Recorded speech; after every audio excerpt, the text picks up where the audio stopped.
lightning in his veins, vengeance in his stare. Shatter the heavens, the dragon yells beware.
In Solania's fields a halfling stood tall, sea grey eyes, a fighter's call. With Fiona's love and Angus' smile, his world was bright for a little while. Oh, Harold Grey with list in hand, a promise made, a journey planned. Each task he'll mark, each dream fulfill. For those he's lost, his heart beats still.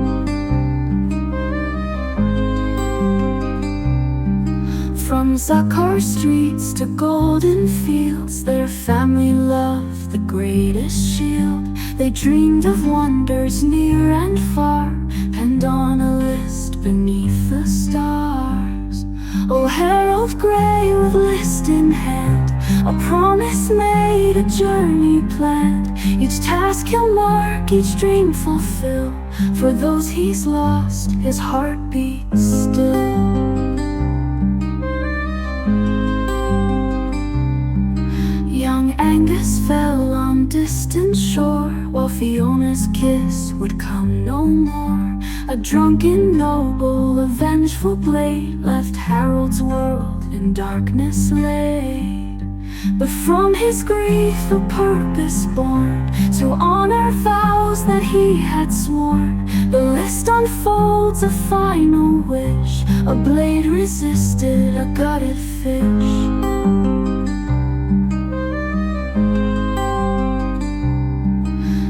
Harold roams through joy and strife, to live for three in one short life. From mountains high to oceans deep, this solemn pledge he vowed to keep. With bowler hat and iron will, he faces each task with hard-won skill. For every deed he sees it through, he feels their love forever true. And when the final task is done, when every battle's lost and won, he'll close his eyes, his duty clear, knowing his loved ones drawing near. In afterlife they'll meet again, their love eternal, free from pain. The list complete, their dreams fulfilled, a promise kept, a future will. Oh, Harold Grey, your journey's long, but in your heart they're never gone. With every dream that you fulfill, Fiona and Angus are with you still.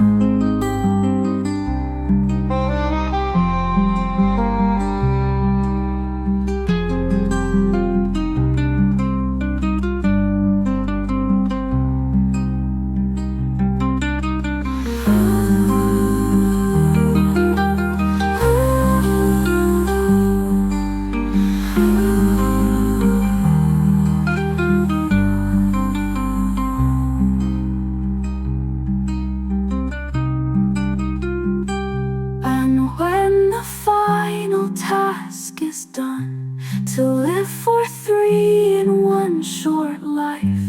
From mountains high to oceans deep, the solemn pledge he vowed to keep. But from his grief a purpose born to all.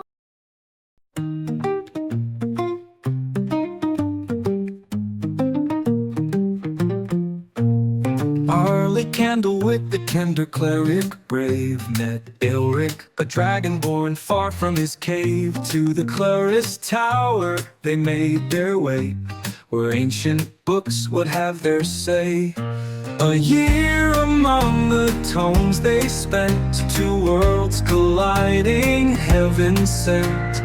Arlie and Aelric, an unlikely pair, building a friendship beyond compare. Arlie's eyes danced through time's threads, while Aelric's scales gleamed among the spreads. She taught him of Kryn's rich history, while he shared tales of draconic mystery. A year among the tomes they spent, two worlds colliding, heaven sent. Arlie and Aelric, an unlikely pair, building a friendship beyond compare. Through dusty scrolls and parchments old, civilization stories Arlie told. Of kings and queens and courtly games, Aelric learned of politics' dark aims. In quiet corners they'd often sit, debating lore and sharing wit.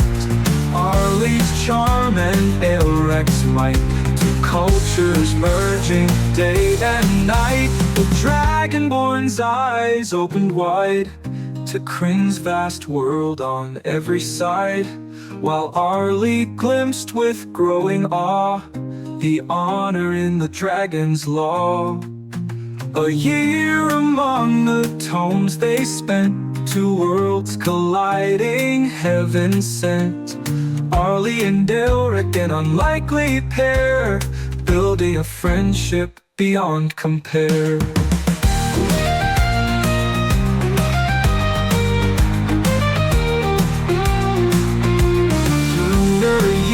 Learning came to close, a friendship forged forever chose.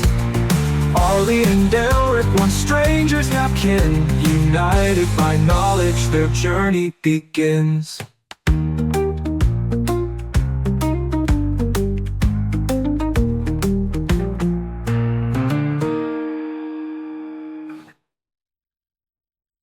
Oh, hoist up the sails, let the winds take a clip. With Thaddeus Turnpike commands his ship. For lord of the waves, a sailor so bold, with magical powers and a heart of gold. Behold, Thaddeus sailed the endless sea, with little Bilbo as wise as can be. Through tempest and tide, they roam far and wide, the Turnpike legacy their unfading pride. From the mighty Turnpike line he hails, with a lineage of captains braving the gales. A scion of seafarers fierce and grand, with the spell on his lips and the sword in his hand. Behold Thaddeus, master of the spell, with little Bilbo through heaven and hell.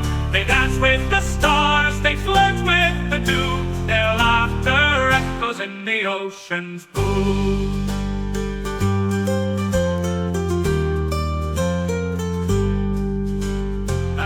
For his mate, little Bilbo's his name. Together they soar in fortune and fame. With little Bilbo, his talents wrapped in light, they summon the winds and the stars to their fight.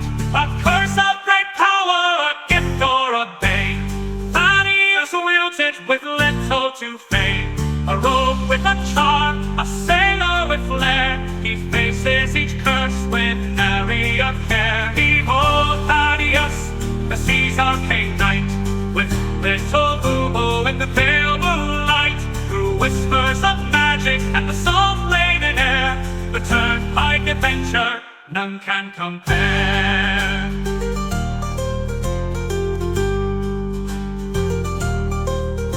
So sing of the Turnpike, the legend, the tale, of Thaddeus and Bilbo setting sail for where the map journeys just start.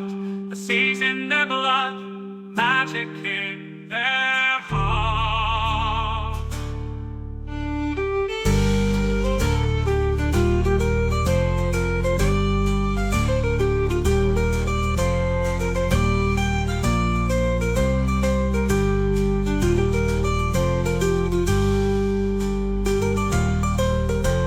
So sing of the turnpike, the legend, the tale of Thaddeus and Bubo setting sail. For where the map hangs, their journeys just start. The seas in their blood, magic in their heart.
Okay,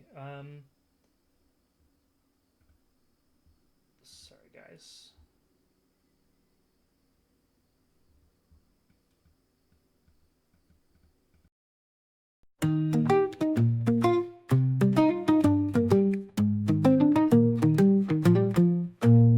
Arlie Candlewick, the Kender cleric, brave, met Ilric, a dragonborn far from his cave. To the Clarus Tower they made their way, where ancient books would have their say. A year among the tomes they spent, two worlds colliding, heaven sent. Arlie and Ilric, an unlikely pair, building a friendship beyond compare. Arlie's eyes danced through time's threads, while Ilrac's scales gleamed among the spreads. She taught him of Kryn's rich history, while he shared tales of draconic mystery. A year among the tomes they spent, two worlds colliding, heaven sent.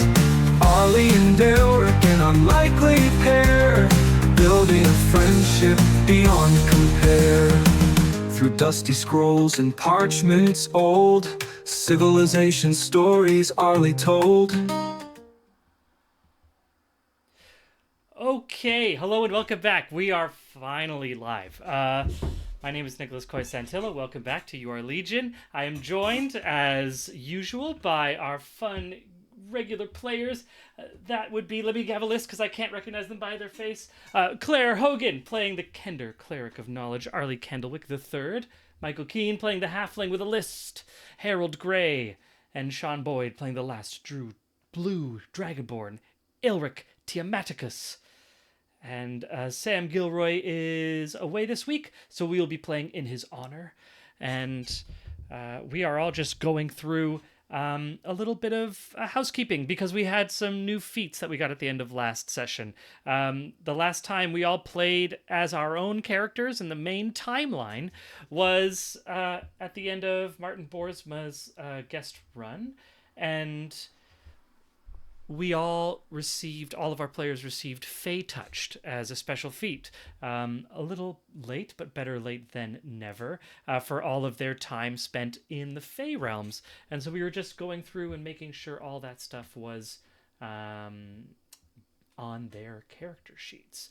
And I believe they are now. Just as a reminder for our players and for those watching who weren't kind of part of that earlier, Fey Touched is a feat that gives player character the choice of a +1 to either intelligence, charisma, or wisdom, and they get Misty Step as a spell, and they get another spell from a list. They get those spells once per long rest for free, and they also now have them prepared if they also have spells slots available. They can spend those spell slots to cast those spells. Those extra spells, so now all of our players have Misty Step if they didn't already have it, and in addition, the secondary spell was assigned to them by our guest Martin. Those are Compelled Duel is the spell Aelric gets. Arlie gets Tasha's Hideous Laughter, which is quite appropriate, I think, and Harold gets Bane, which is kind of like the antithesis of Bless, if I'm not mistaken, right? Does anyone have the rules offhand? I didn't even look at them. We were busy moving things on a list.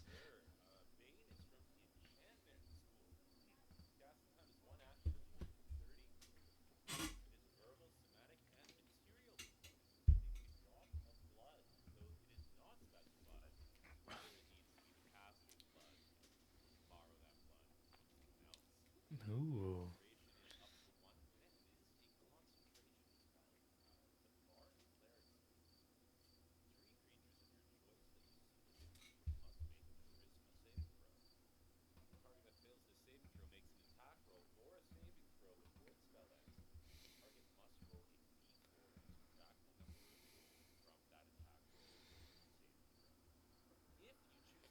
Ooh, this just in, Keen. This just in.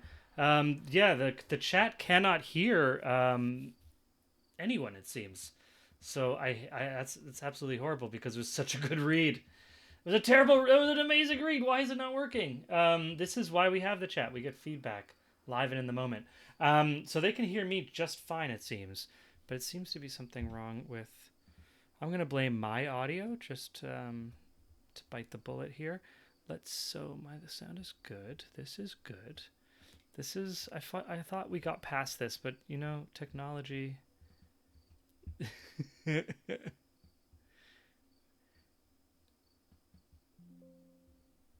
should be good.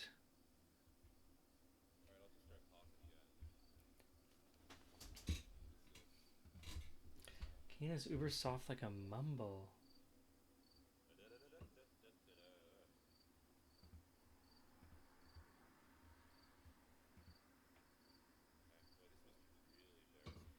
This is highly embarrassing, especially that like everyone's watching. Everyone's watching you.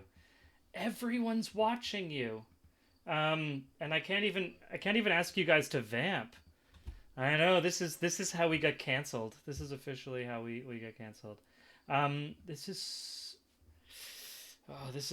troubling. Steam streaming. I don't know. Try plugging it in again. What's weird is that like I can hear you in my headphones, and if I play music on my computer, Discord will hear the music, but for some reason Discord doesn't hear your...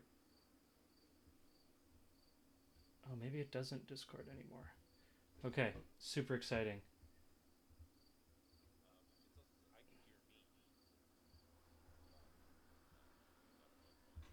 Is that just because you're in the same room as yourself, though?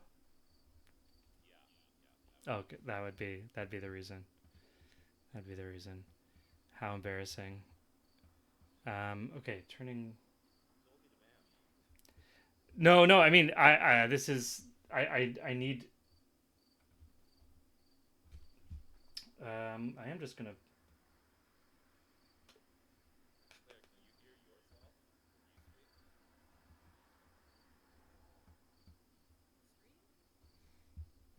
Just in general. Yeah. Just can you hear anything that you say to yourself? Um,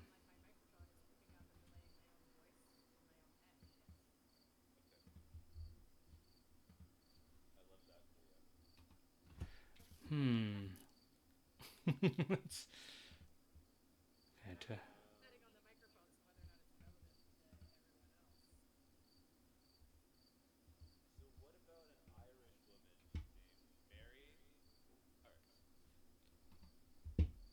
That be funny? Mario Kart? oh snap. Okay, am I just gonna have to do? Oh, kart. What? Oh, kart. Do I have to just blow you guys? Okay. What a the dirtiest workaround. Okay. Yeah. I might have just to blow you guys super loud. Yeah, super super loud. Well, that's it's Don't, here for the don't subs. threaten me with a good time there, cowboy. Um. Okay. I'm I'm just 200% audio for all of you. Give me an audio test, guys. Audio, audio, audio, audio, audio. Oof, it is still really quiet. Have you checked the air on the tires? Oh, yeah. Check the blue stuff. I haven't changed the tires in a while. I did a whole test right before we started. What's the I was getting Discord excited. um, Say it's better. input set to? Set to my headphones. Yeah, maybe it's your Um, headphones. I mean, my headphones. The crazy thing is, like, I'm looking at the. I have like a little levels level here on the OBS streamer, and it's just y'all are coming in real quiet, um, which is the problem. In the chat here, people other than me? They can now. At the moment, I have you all amped up 400%, and you're like half as loud as my microphone. So I'm not quite sure. You tried disconnecting Discord from Twitch and then reconnecting Discord to Twitch? Let me try. Yeah, I will close Discord down.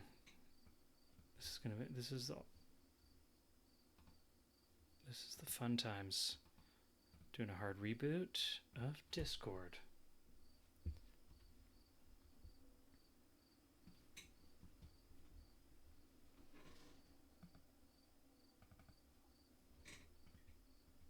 That? All right, we are back where we started. What are the levels like? People hear me now?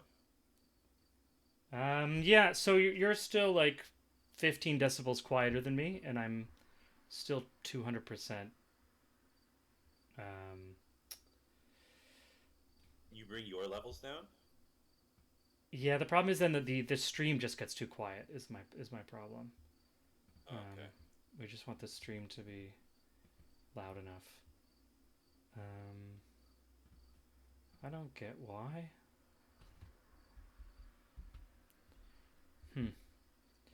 All right. I'm just gonna crank the levels a little bit more, and then call it a day. So exciting. All right. Give me some more levels, peeps. Everyone at once. Oh, that's even Hello, quieter. this is my level. Oof. Is my level, unless I hold this microphone here. Is that Oh my Hey, god. Claire, you're even quiet on getting wor- Discord. yeah. what is happening? I'll go mess with my user settings. But why? Input volume. Decrease the input volume. Oh, that's way better. Is that Oh, yeah. helpful? Whoa. Yeah, that's Okay. way better. Okay, I'm gonna put this microphone over here. Yeah, 100% better. Okay.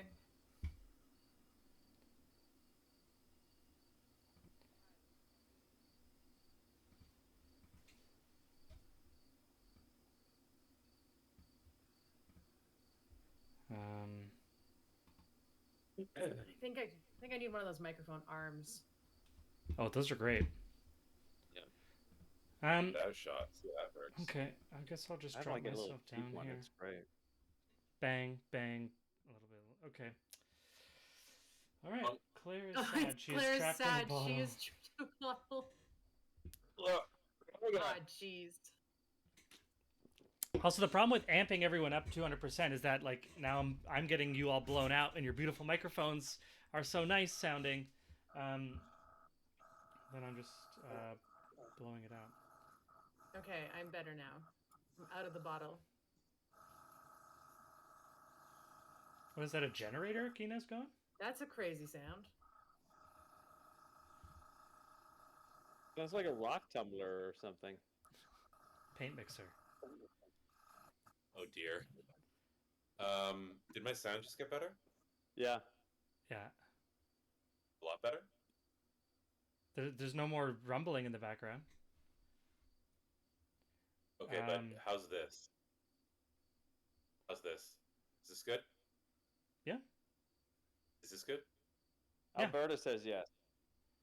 I have a mic. Noise. Is that on? Hello. Can I hear? Hello, hello, hello. Okay. So yeah, I'll just have to fix my audio levels next week. I have to hack the core system. Need to watch Hackers again. All right. Where were we? We were talking about leveling up, and not even leveling up, just getting a feat, getting the Fey touched, which is where we ended also at the end of a little moment where everyone had like kind of relived a moment. How did you all take that? Stretching back 2 weeks into the past or more, I think. I think that session was 3 weeks ago, if I'm not mistaken. Does that sound right? Yeah, that sounds right, man. Crazy. Yeah, do you remember, like, what do we remember from each of those things, like speaking for like, you know, your own character, trying to get us like back into like where we were mentally, in the story, the objectives, like, because came in with an objective. What I remember, Keen, you're always so good at this. I don't even know why I'm repiping this. You're so good at it. But I just remember that we were all like stinky from Fae stuff, and then we had to go in and find the darkness because the darkness was tracking the Fae stuff. And then once we did all of that and got in there, the Fae stuff was then transmutated into these powers. But really nothing of like martial consequence happened. Like, we didn't really fight anything. We just kind of went in there. We kind of got it taken care of. So I guess the darkness is not following us anymore. Yeah, we that's didn't. all I remember. Any other repiping on that?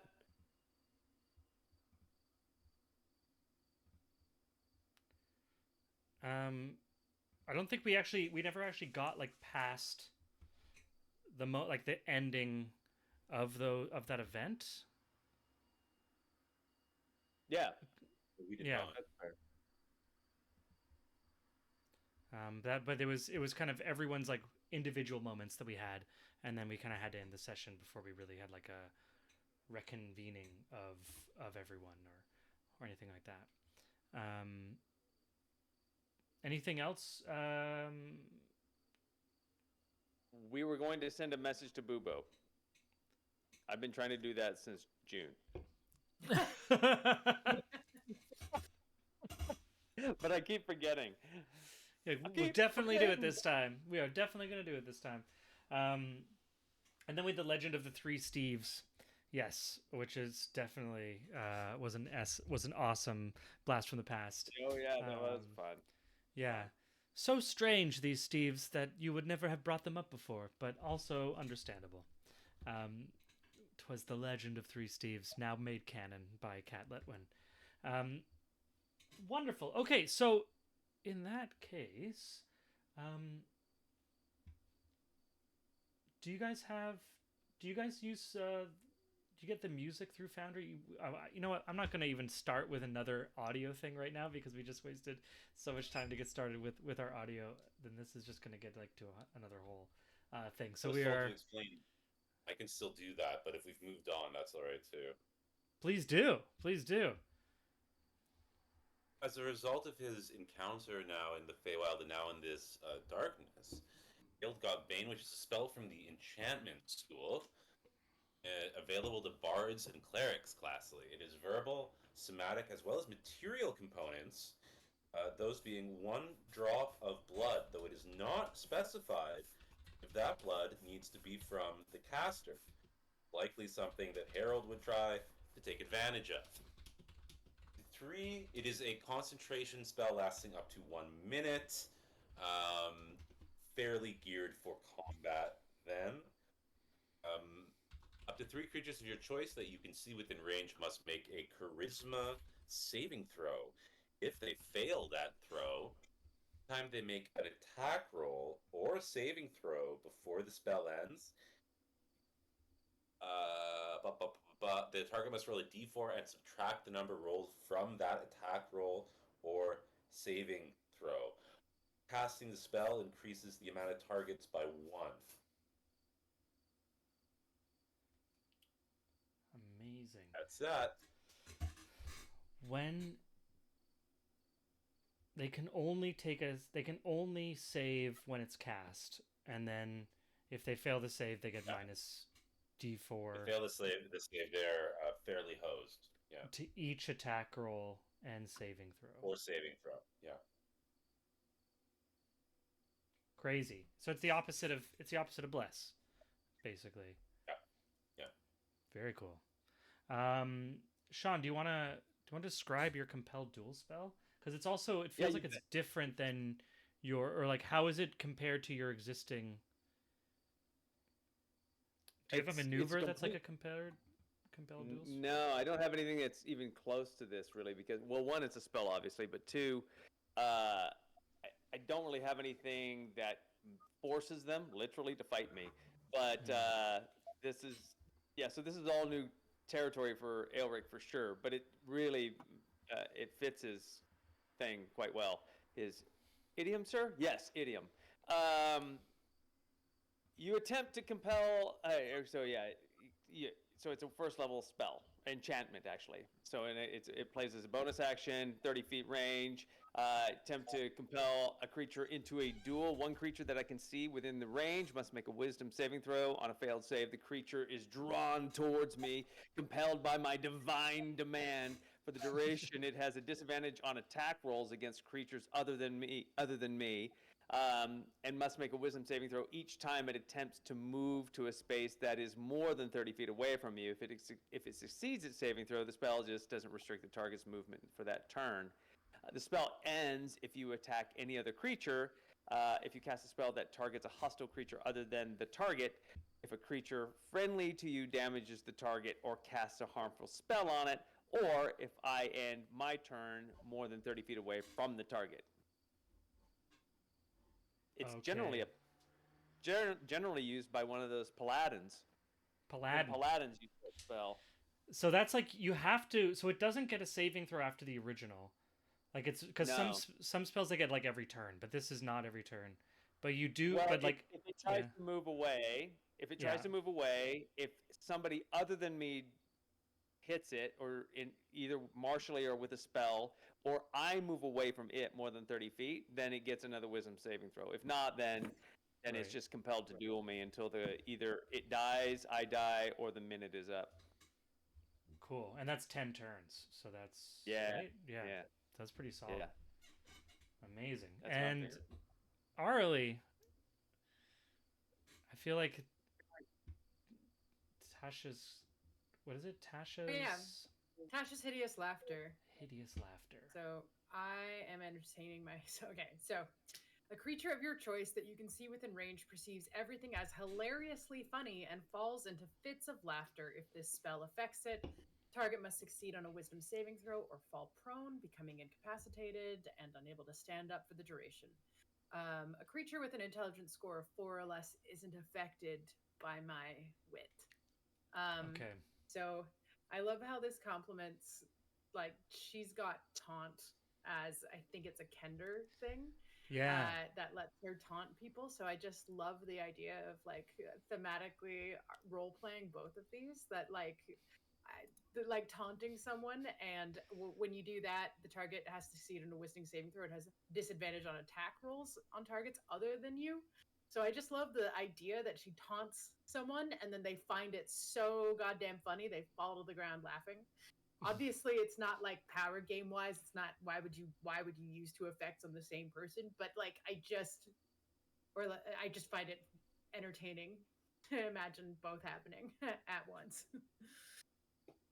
Her Just rapier wit. Being able to like, yeah, boom, boom, boom, boom, boom. We have a good question from the chat. What does Aelric use for the save DC? It's a good question because he's not a spellcaster. It's charisma, wouldn't it? It's a paladin spell. That makes sense because it's if it is a paladin spell, then charisma, which would mean what is it? 8 plus proficiency bonus plus ability modifier. Is that so? That's Yeah. 8, which would be 8 plus 6, so it's Yeah. 14, which would be DC 14. DC 14, yeah. That makes sense, right? Because Harold. Yeah, it doesn't say on my thing what the DC is for me. How to calculate it. So Harold's is like let me.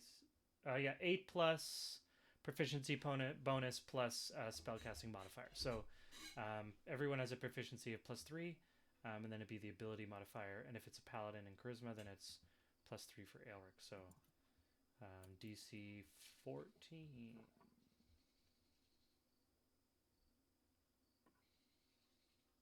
Although on your spell sheet it says just proficiency, but that's because it's a fighter spell sheet.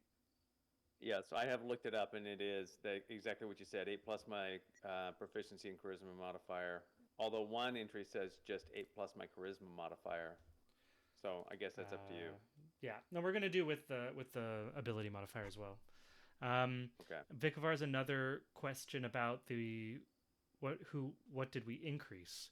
I think Aelric, you increased charisma, right? Charisma. Yep. Increased charisma.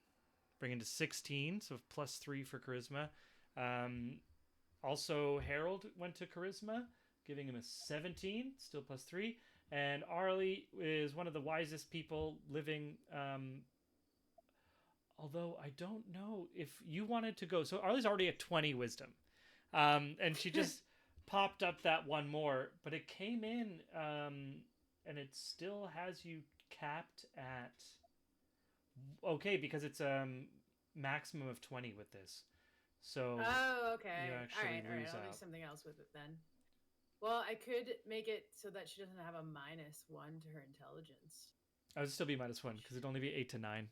9 is still -1. So Dream big. Just- Dream big. Yeah, Yeah, I thought the only way to get above 20 was with a magical item. I believe so. Yeah, or like Well, some high level like class features can let you do that. Will give you like up your maximum. Okay. Oh, that's too bad because I think Claire wanted to go to I always- 21 with wisdom. Yeah.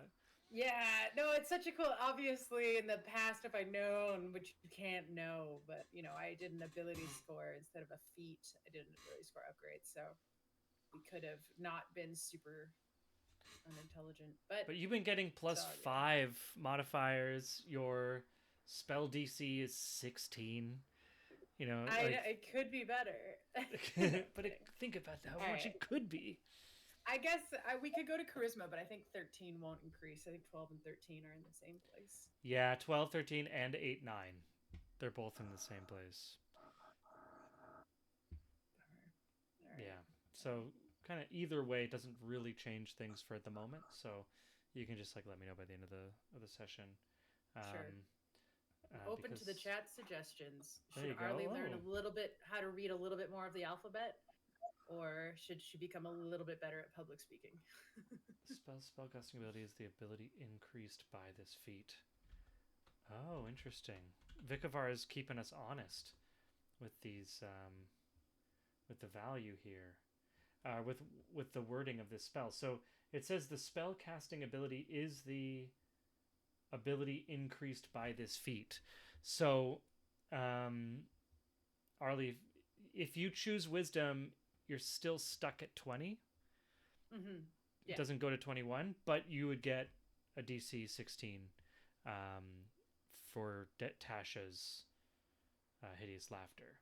Whereas if you chose charisma or intelligence, your spell DC for Tasha's hideous laughter would be 10 or 14?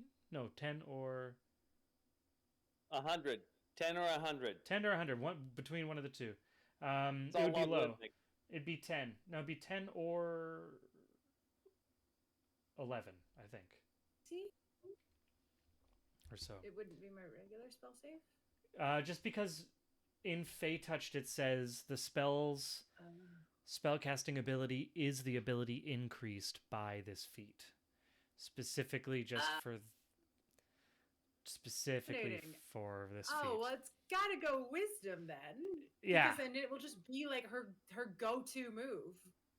yeah, which will and then just you get a be plus. making- Then you get DC 16 on Tasha's Hideous Laughter, which is pretty high for a Wisdom save. Yeah.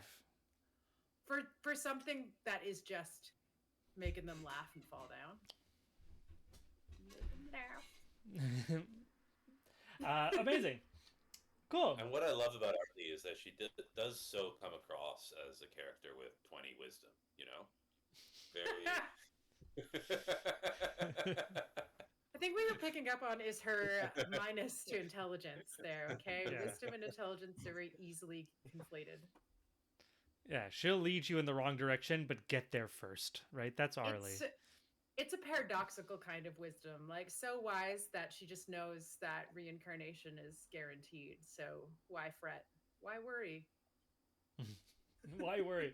Because we all just exist in multiple multiverses, forever intertwined.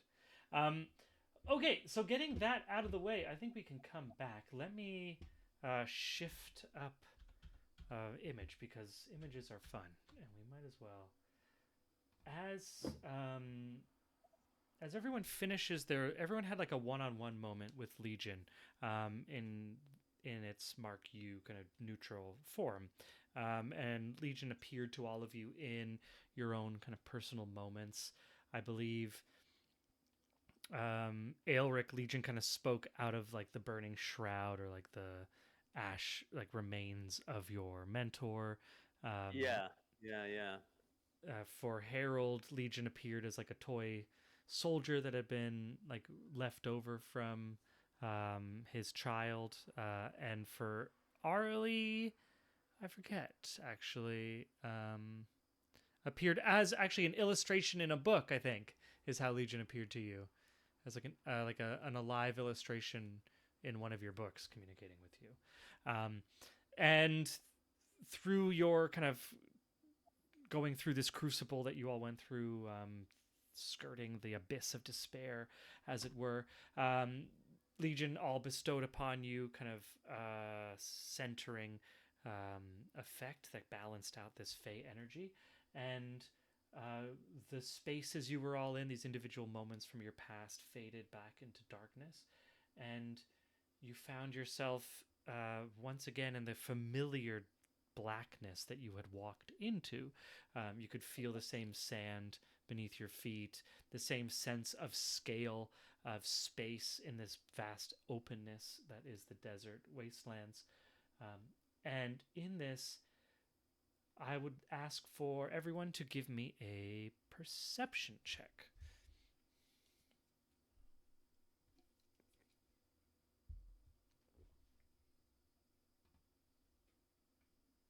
Just to see what we notice and what first.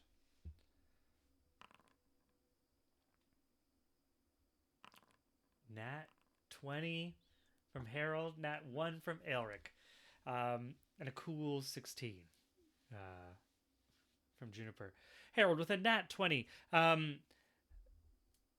You hear wafting off the breeze the faint tinging of blade on blade.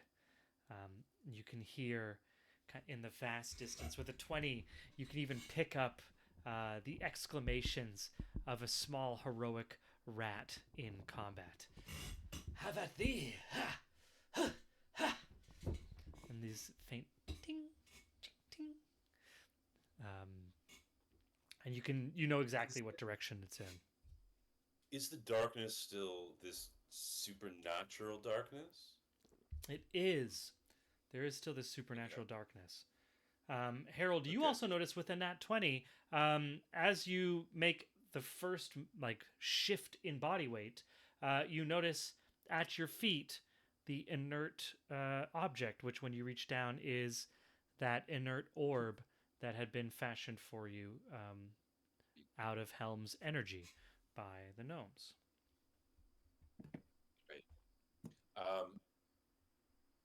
I'm going to use the float and follow.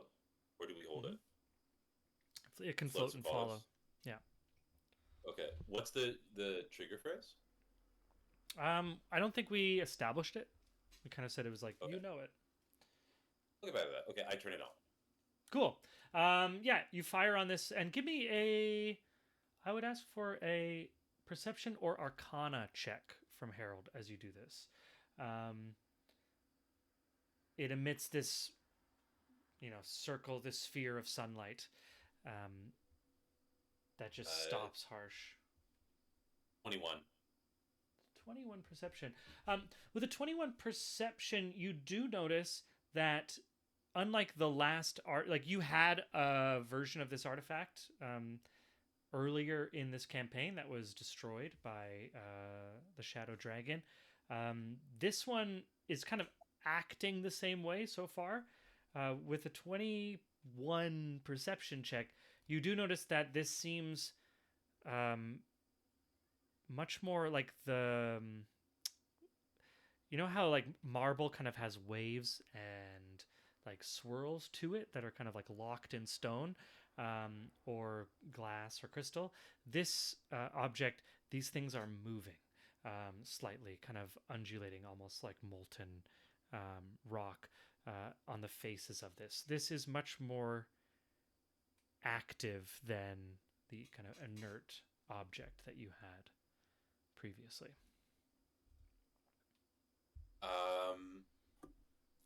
I look around. Is everyone still with us? You can't see anyone in the sphere of light.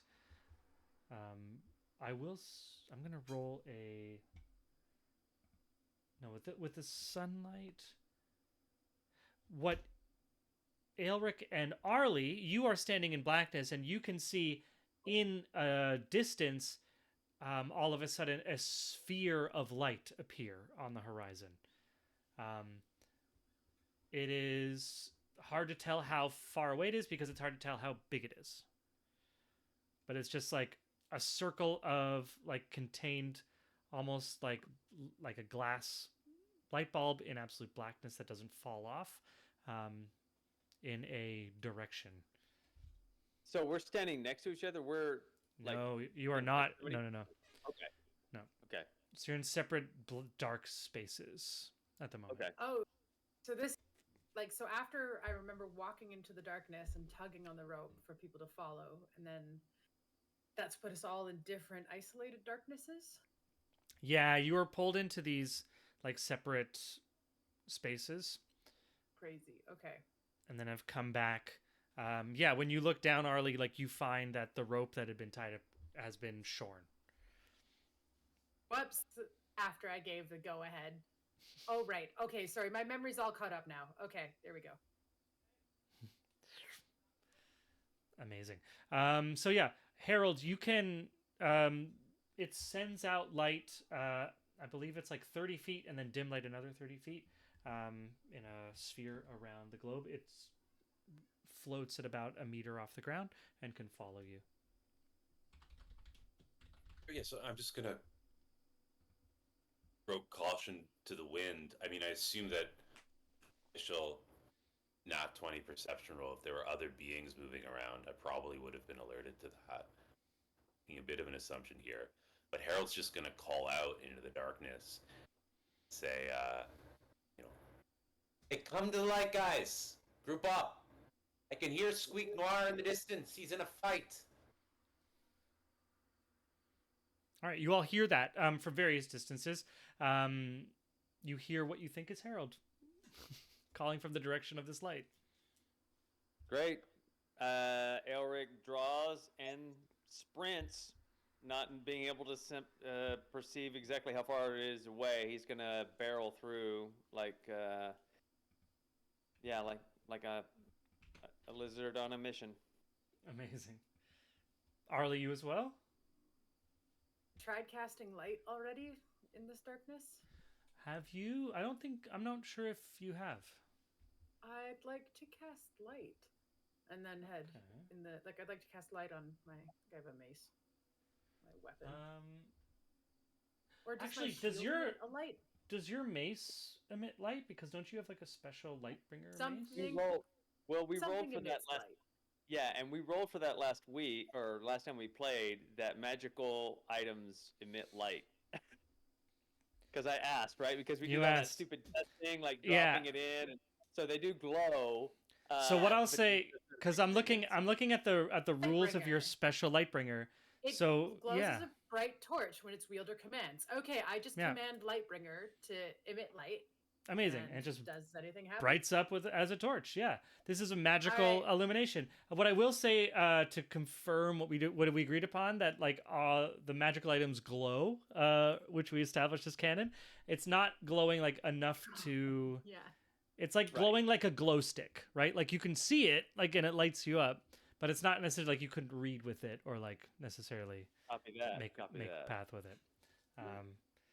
Cool, but yes, we've established that from last time. Yeah, with Lightbringer, you can call it to just like, and your magical mace just lights up like a torch of daylight, and you can see yourself like in this dimly lit halo. What's the throw? What's the throw on that, Arlie? It doesn't have a range indicated in the description. It's a home. I think it's a homebrew thing that you made up, Koi. Unless it's not, and I'll do a quick Google. But No, it's a torch, so it's a 20-foot radius, Okay. and an additional 20 feet of dim light, because it I counts got you. as a torch. So that's what a torch does. Okay, Yeah, sorry, my bad. All right, so yeah, now that I've said that, I'm also going to head in the direction I think I heard Harold's voice. Oh, Totally amazing. lost Keen, by the way. We've Oh. totally lost Keen. There he is. Keen's back. Got it. He's back. Awesome. You're muted. So you're all able to. Oh, I still can't hear you now. That's fine. Vamp, everyone. It's not my fault now. It's Discord. Now Claire's gone. Like No! No, everyone's no, gone. no, Ah! it's hot. I have to turn on the fan. We're good. Come back! Don't leave me. So you all reconvened in this, like, the two spheres of light. The smaller one from Lightbringer, the larger one from this magical orb from Helm. The aspect of Helm come together and merge as the three party members find themselves standing in a bright light that is. I'm just going to double check. I think it is 30 feet because the drift globe, actually 60 feet. It's 60 feet and 100. So 120 feet, 60 feet bright, 100 and an additional 60 feet of dim light is what the drift globe is bringing, which is 3 times what your torch offers, about something like that. That's my napkin math. As Keen's trying to get back in. Hello? Hey! Oh, yeah. We got you. Amazing. Cool. Harold, Aelric comes sprinting. Eric, as you close on this light, you see that it is. It was actually further away than you might have initially thought. It kind of grows. What seems like the dim. I'm going to say that in this magical darkness, the bright light extends to its radius, and the dim light is darkness. So there is a hard contrast, and the dim light is just darkness. So you get 20 feet from your torch, 60 feet from the glow. Aelric comes sprinting in, both swords drawn, Harold, to your light. And as he comes in, you see on an opposite quadrant coming towards you, a smaller light that in a couple moments Arlie comes walking in very comfortably with her own source of illumination, not needing necessarily any others. Yeah.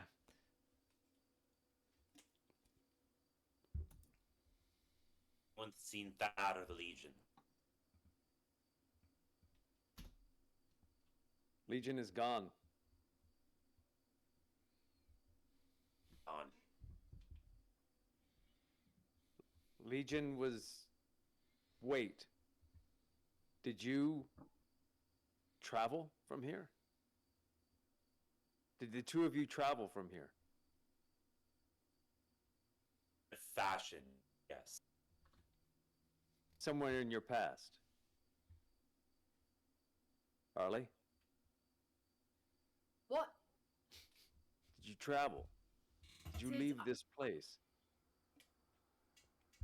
Is Eric asking a question about the visions that Legion gave us? In his very stupefied way, yes. Okay, she seemed like.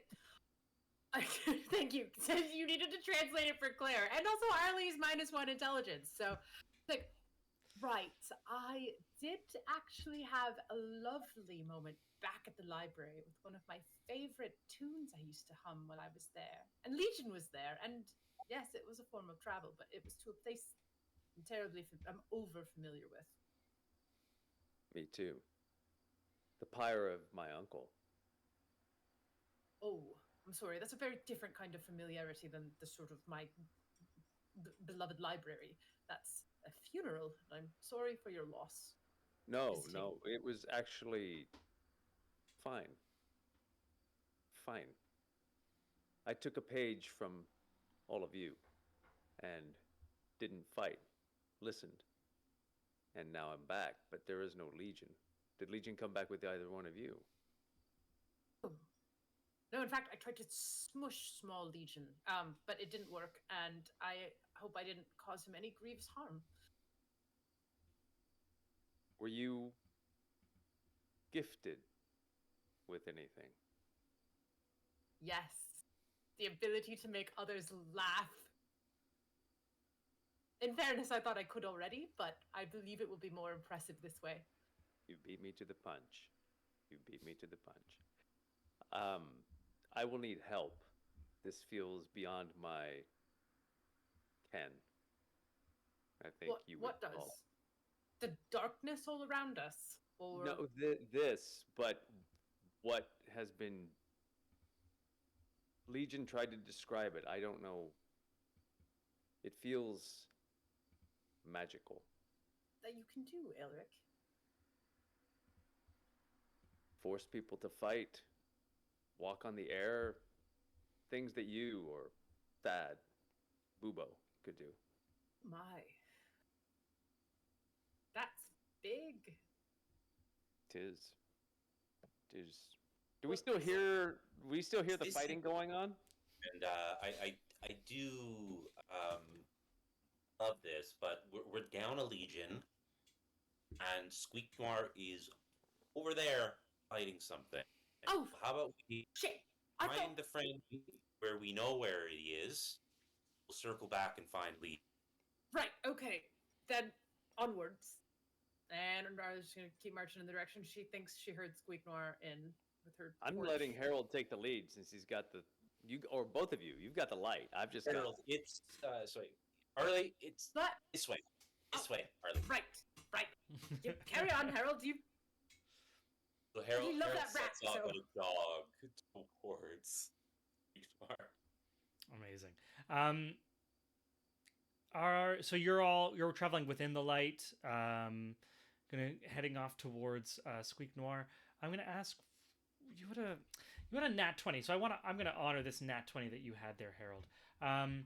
As you're coming up over the crest towards the clinking of the melee, the sound of ritualistic combat, you see a small light, smaller than a torchlight, in the distance, like curled almost in the corner of a depression of rock. You can see kind of the back of it's like below the horizon line, kind of like there's in a dip of rock, and you can hear whispers of manfolk, and you recognize the accent of the Calaman Rangers that seem to be ahead of you. You're moving right now at a full sprint. So at this point, I'm going to say you can either we can kind of keep going, can do something while moving forward. Default is we're going to keep closing distance. I did not understand that. I'm sorry. Okay. You saw the light of what seems like the scale of like a lamplight.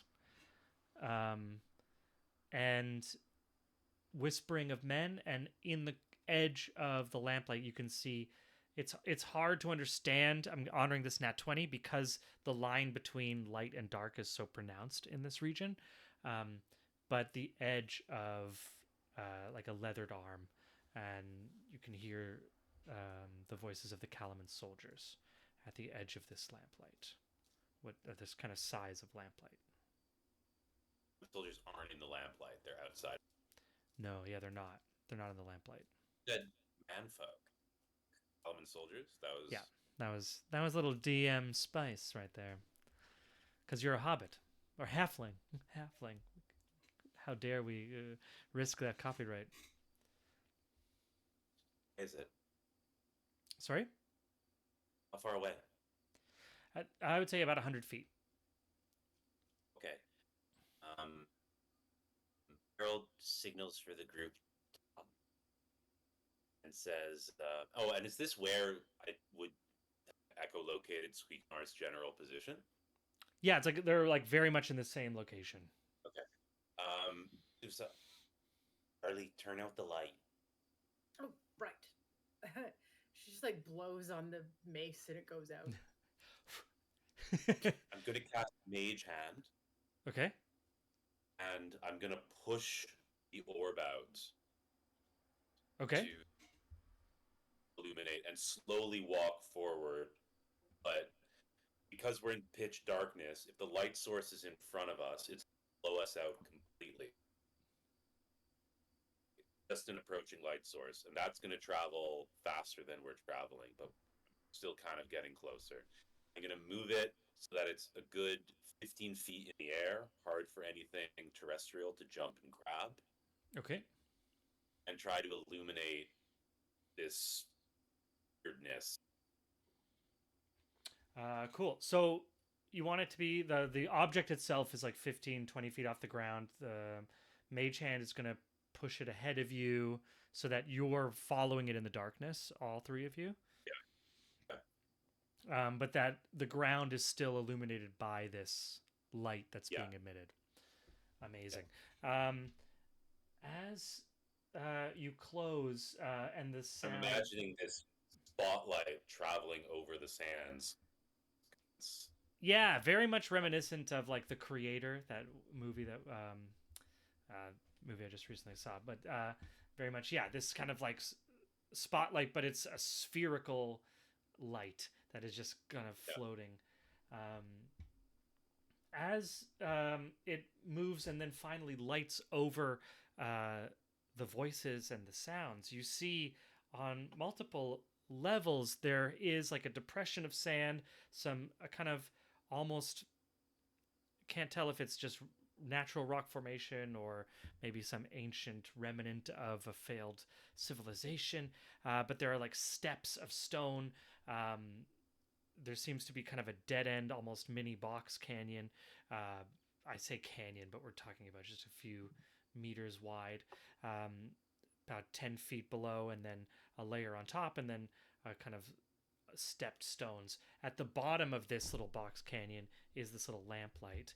As the big sphere crests over and illuminates this entire little area, you see at the bottom 4 men that have been keeping a way out of this light source. It seems like they're lying down or otherwise like not standing, as if it looks like at least one of them's injured. One of them seems unconscious. You actually then see that it's 5 of them, and one of the bodies is Thaddeus. And these men are surrounding the unconscious Thaddeus in an aiding manner, not in an aggressive manner. On the top of the small cliff face that these men are at the bottom of are back, and you can see the dueling forms of Squeak Noir and a red cat. And the 2 of them have blades drawn and are like dueling on the edge of this precipice of 15 feet high. These are cat-sized cats and rat-sized rats. We're not talking about like man-sized. These are small little creatures that are having an epic duel of their own scale. I'm sure if you were to get in close enough, you'd hear the strings and the full symphony going.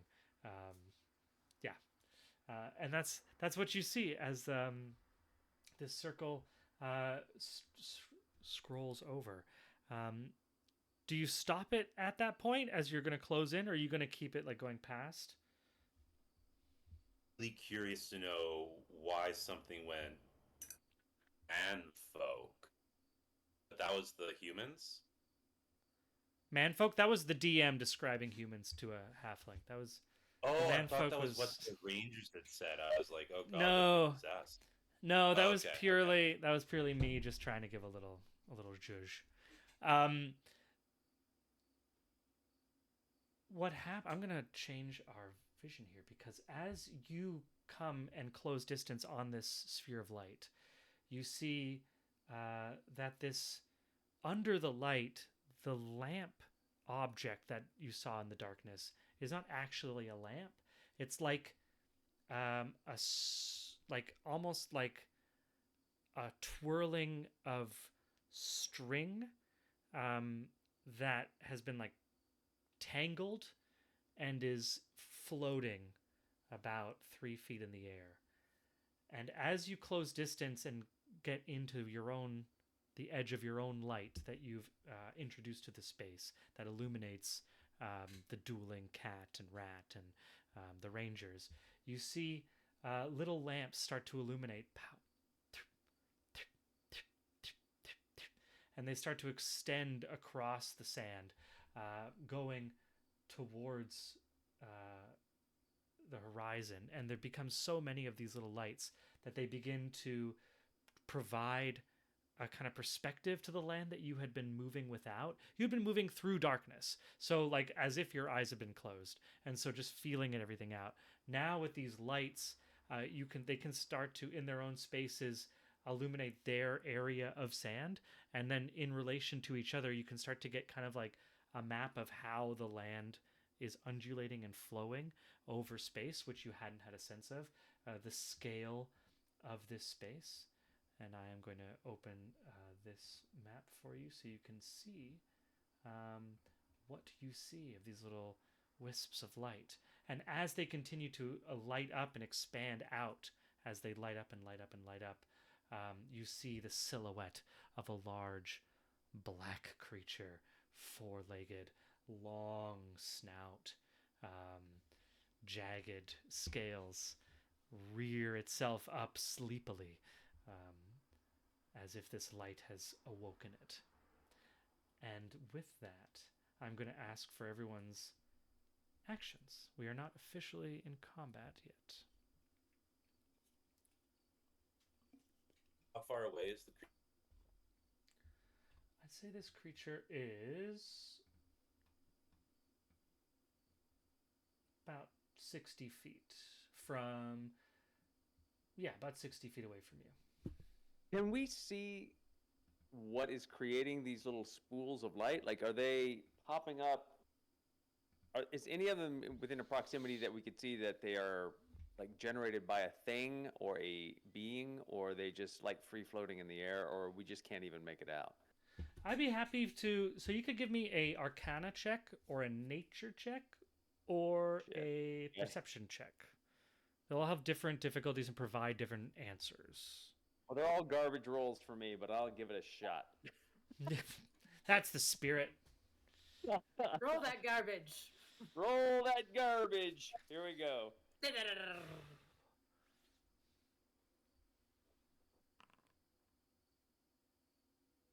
What are we rolling? Oh, Harold beat I'm you gonna to ro- it. I'm just gonna roll nature since that's the closest thing I could get, I guess. Yeah. Okay. So I'll give you an answer to that, Elric, because you asked first.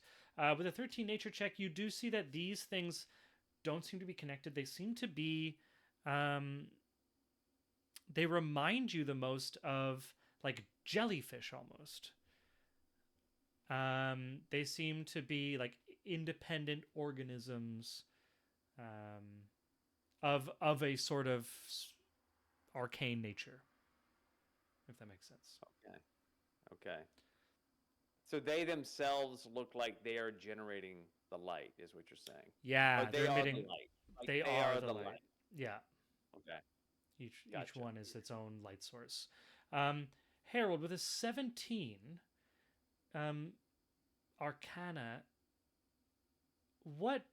Where would you have gotten your Arcana knowledge from? Because it's different than history, right? History would have been probably like told down through stories or something like this, or unless that's where you might say that Harold would have gleaned some, pulling from old stories now that he's learned that magic is more real than he once thought, and maybe pulling truth from tales.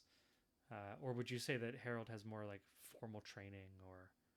Good question, Coy. I think it would largely be listening to bedtime stories told by Fiona. Amazing. Okay. Yeah, like old bedtime stories.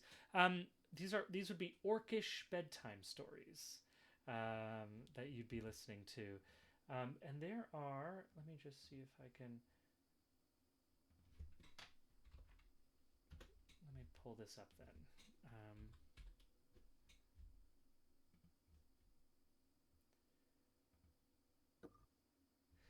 There are some orcish bedtime stories. The thing about orcish bedtime stories is that they're a lot more violent in general than a lot of other species' bedtime stories. Not that humans and elves can't have very violent bedtime stories. I'm sure we all know some of our own, like weirdly violent European bedtime stories. But the orcs definitely enjoy a lot more gore in their stories. But that also means that the gore stories aren't the ones that are like the scary stories, because every once in a while you want your kid to get scared. Fear for orcs is very similar for fear for a lot of creatures. It comes from a lack of knowledge, from a difference, and especially an inability to grab it and rip its head off. Anything that an orc can't just grab and destroy is inherently special or problematic, because it is now uninfluenced by the most powerful thing that orcs have, which is their strength. There are tales of what happens to naughty little orc children when they decide to stay out too late in unsafe woods, and they are drawn. Specifically, one tale of a silly orc child who was drawn by false lights, thinking they were their parents, looking for them with lanterns, and following one false light, leading to another false light, leading them further and further away, until they found themselves entirely lost in these woods and consumed by despair and found the next day their parents only found the body of these poor children. They go by a certain name in Orcish.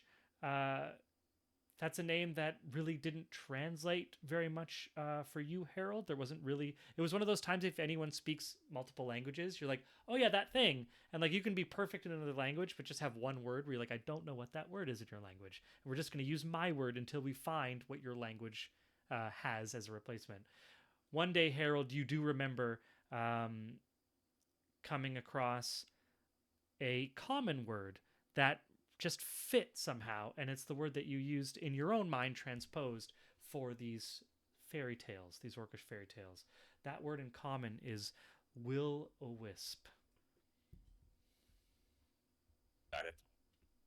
Figured.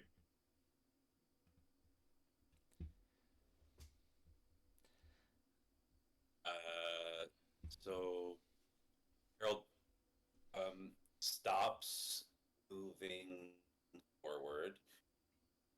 Does Squeak Noir seem pressed? Or Give me- Squeak Noir in his squeaky element? Give me an insight check. Give me an insight check. I should also say that Elric is always following the light. So if the light bearers stop, Elric is stopping, right? He's not going to go moseying away from the throw of the light. We've Gotcha. also turned off the light, or did Harold turn on a new We're, light? we're in darkness now, all three of us. Oh, okay. We are. Yeah, I blew out the torch. I so knew that yours the did. torch- I didn't know Harold's did. I'm sorry. Oh, it was an effort to sort of see the landscape. I think. Gotcha. Sorry, that's my bad. My bad.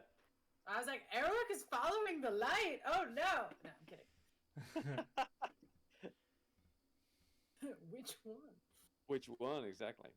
But Claire, you're owed a roll here. You can roll nature or in perception or insight. Is it? I can't remember what you said to choose from, brother. Insight, if you're trying to read into whether Squeak Noir. Oh no, about the lights. Like Claire didn't get a roll on the lights yet on figuring out if she knew what they were. If you want it, Claire, you don't have. Oh, to take sorry. it. Yeah, Claire. I didn't. Yeah, if you couldn't take a roll. Yeah. If Harold somehow says the word will-o-wisp out loud, even under his breath, I really think Arlie can leap onto Harold that. with her. says, Will-o-wisps. Yeah. So I would like to take that little pertinent piece of information and have Arlie do it. Mhm. I've read a book about that. And I don't know. I do Arcana. I'm offering. What did you want me to do? You wanted to do nature? It would be no Arcana or history or nature. I'm gonna do Arcana. Yeah. I want to run with the clue will-o-wisps. Yeah, I'll say you can roll with advantage because Harold's given you the help action there of making a connection. Yeah, with an 18, I can give you. Oh, that was with advantage. Yeah. Yeah. Let me give you. With an 18, I will just give you. You can. Okay, so you choose. This is kind of homebrewy. Damage immunities, damage resistances, condition immunities, or senses. I'll give you one of those.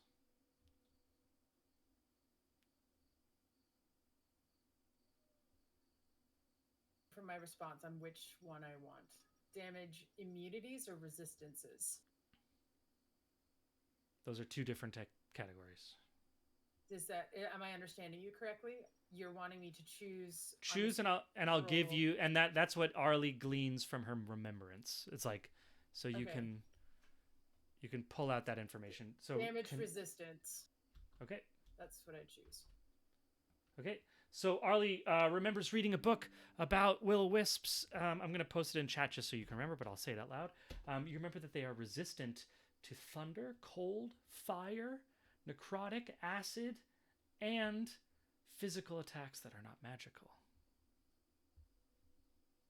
Okay, so she should be like, buy all the pens of Zivelin, all the pens and quills and bottles of ink. We are absolutely surrounded in a field of will-o'-the-wisps. They are immune completely to. She says the things that Coy just Oh, said. these are resistances. This is not immunities. sorry. They are terribly resistant. I don't know what they're immune to. I see. I have a photographic memory, and we turned the page. Anyway, I didn't. It doesn't matter. They are damage resistances, thunder, cold, etc. So it's in the chat. We can see it, and she's going to communicate that to pals. Amazing. So at the moment, all of you are still outside of the circle of the light. Is that right? And the circle is like illuminating the party, or like the main group, or like the Main area. yeah, the main area. So let me pull. I'm gonna pull us all into the next room so that we can see what we're looking at here. And I'm gonna say that we're all just at the very south. I'm gonna pull you all in. Bop bop bop bop. So we have an unconscious Thad, a few Rangers, Squeak Noir, Library Cat in the party. That's what we're looking at. Did you Library bring? Cat. I don't. No, Library Not Cat Library. is with Squeak Noir. Squeak Noir is so- riding Library Cat in all likelihood. Gotcha.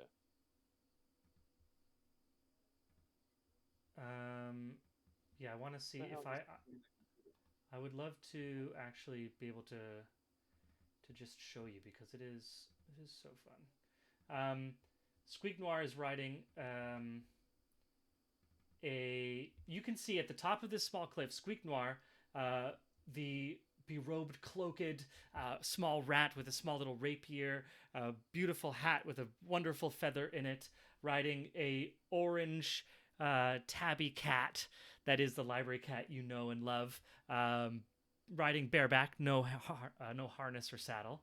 Opposite the two, now Squeak Noir is engaged in mounted combat at the top of this high cliff of nearly 4 meters above, fighting a red cat that has a little white nose and a large circular red-brimmed hat, almost crimson red with its own cloak, and it is riding on an armored English bulldog.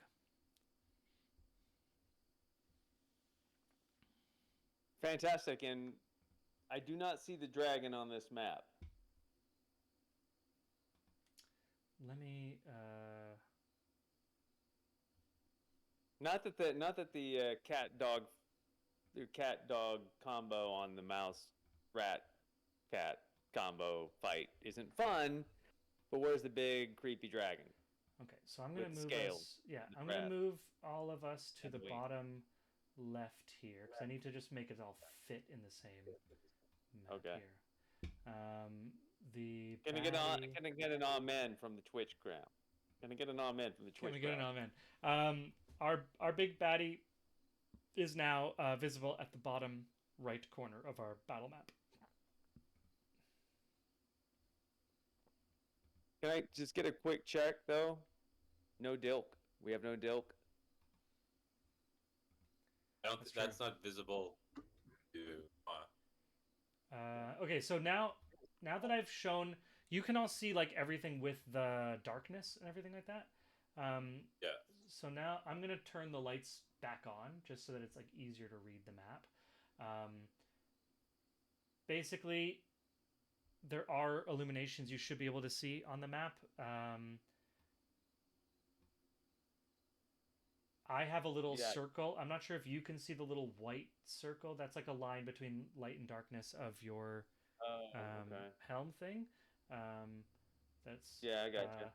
And outside of that, where you're standing now, is like pitch blackness. Each of the will-o-wisps has a light radius, and that's pretty obvious to see. So if you step in that, you're lit. At the bottom right is our evil shadow creature thing. You can see that?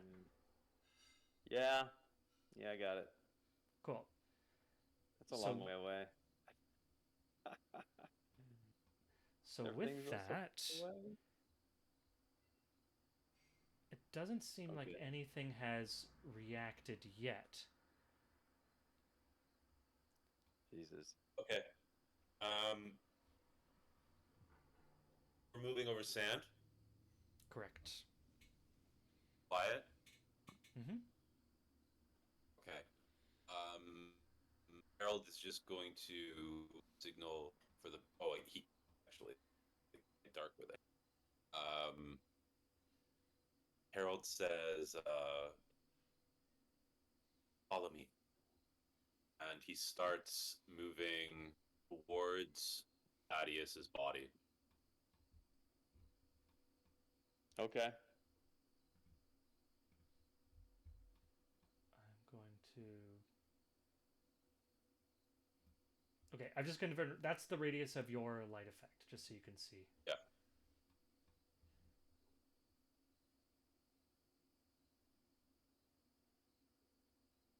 Amazing.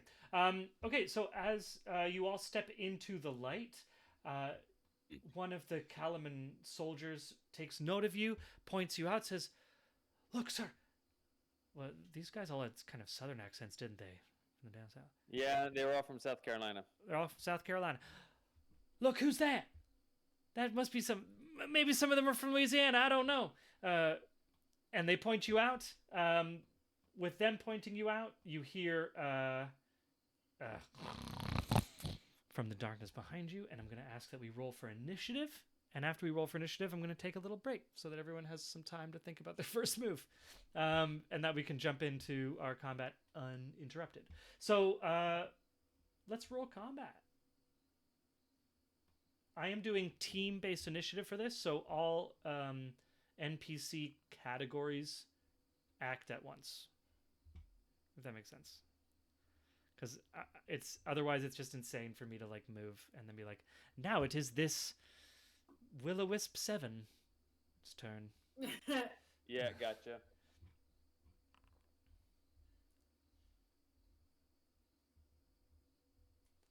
Ten. 10. Yeah, I'm rocking a 4.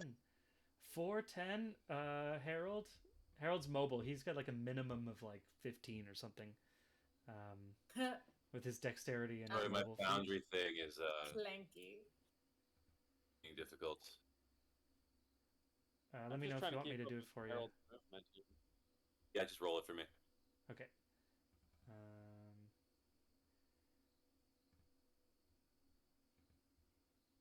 What's your ad on that? Do you have a 3 on? What's your ad on your nits? It's quite a lot.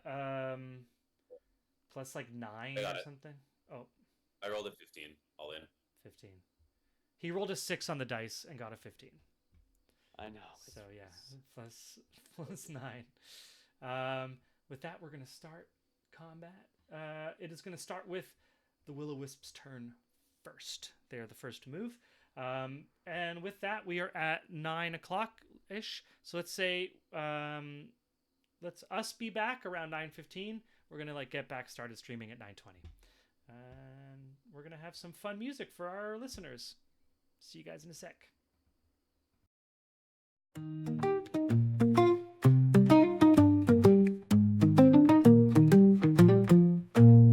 Arlie Candlewick, the Kender cleric, brave met Ilric, a dragonborn far from his cave. To the Clarus Tower they made their way, where ancient books would have their say. A year among the tomes they spent, two worlds colliding, heaven sent. Arlie and Ilric, an unlikely pair, building a friendship beyond compare. Arlie's eyes danced through time's threads, while Ilrac's scales gleamed among the spreads. She taught him of Kryn's rich history, while he shared tales of draconic mystery.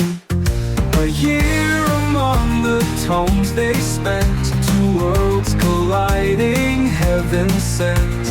Arlie and Ilric, an unlikely pair, building a friendship beyond compare. Through dusty scrolls and parchments old, civilization stories Arlie told, of kings and queens and courtly games. Ilric learned of politics' dark aims. In quiet corners they'd often sit, debating lore and sharing wit. Arlie's charm and Ilric's might, two cultures merging day and night. The Dragonborn's eyes opened wide to Kryn's vast world on every side, while Arlie glimpsed with growing awe the honor in the dragon's law. A year among the tomes they spent, two worlds colliding, heaven sent. Arlie and Elric, an unlikely pair, building a friendship beyond compare.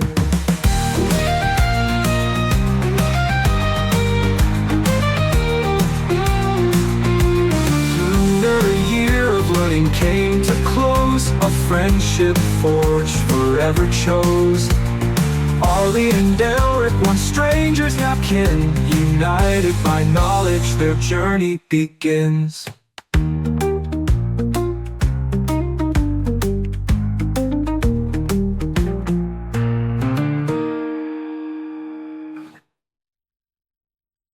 Oh, hoist up the sails, let the winds take a breath.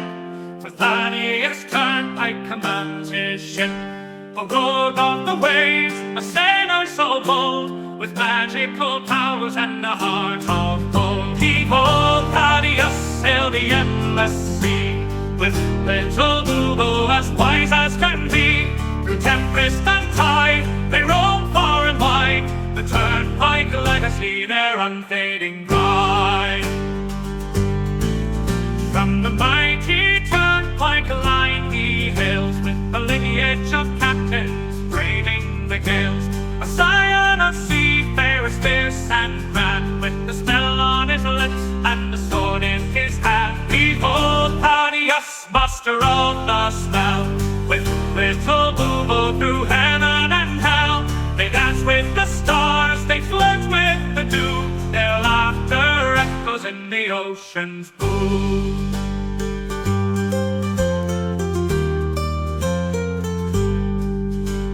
And now for his mate, little Bubo's his name. Together they soar in fortune and fame. With little Bubo, his talons wrapped in light, they summon the winds and the stars to their fight. A curse of great power, a gift or a bane, Thaddeus wields it with little to fame. A rogue with a charm, a sailor with flair, he faces each curse with nary a care. Behold Thaddeus, the sea's arcane knight, with little Bubo in the pale moonlight. Through whispers of magic and the salt-laden air, the Turnpike adventure none can compare.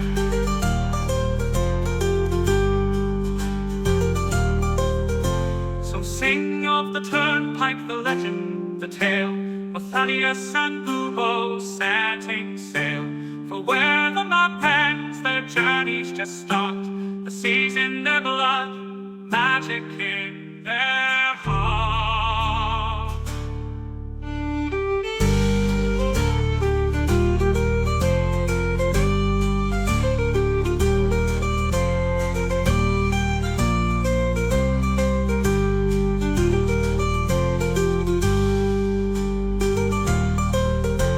So sing of the Turnpike, the legend, the tale, of Thaddeus and Bubo setting sail. For where the map ends, their journeys just start. The sea's in their blood, magic in their heart.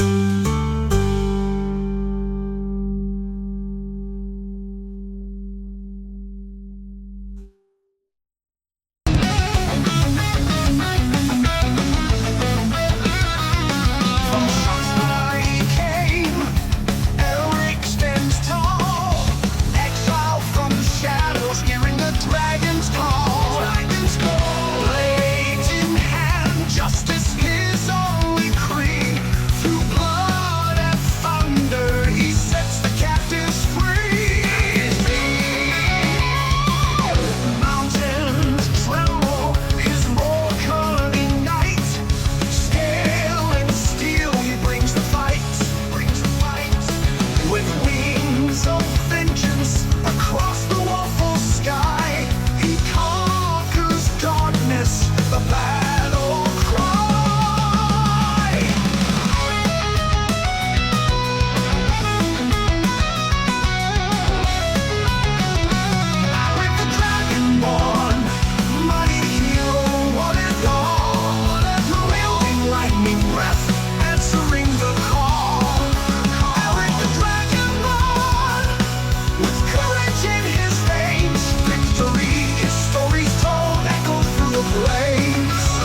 Solania's fields a halfling stood tall.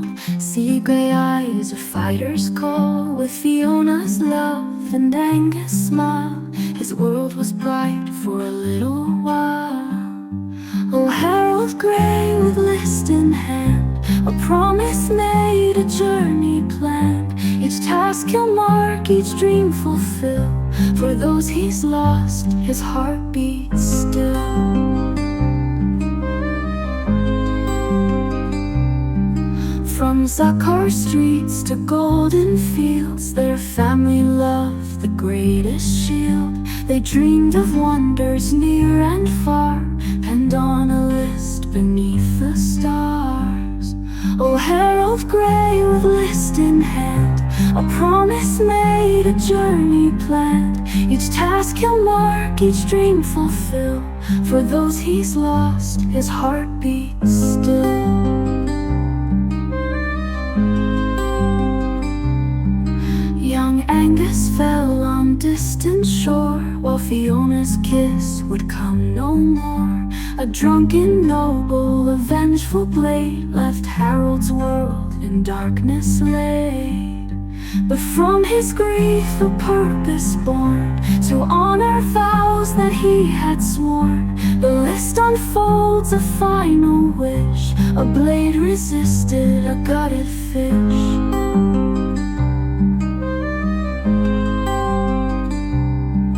Now Harold roams through joy and strife, to live for three in one short life. From mountains high to oceans deep, this solemn pledge he vowed to keep. With boulder hat and iron will, he faces each task with hard-won skill. For every deed he sees it through, he feels their love forever true. And when the final task is done, when every battle's lost and won, he'll close his eyes, his duty clear, knowing his loved ones drawing near. In afterlife they'll meet again, their love eternal, free from pain. The list complete, their dreams fulfilled, a promise kept, a future will. Oh, Harold Grey, your journey's long, but in your heart they're never gone. With every dream that you fulfill, Fiona and Angus are with you still.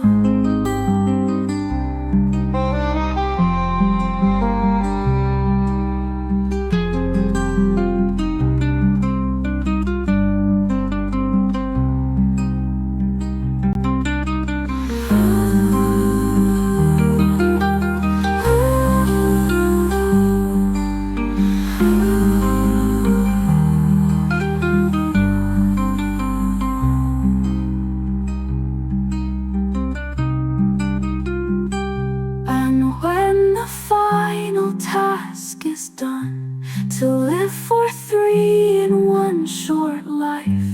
From mountains high to oceans deep, this solemn pledge he vowed to keep. But from his grief a purpose born, to honor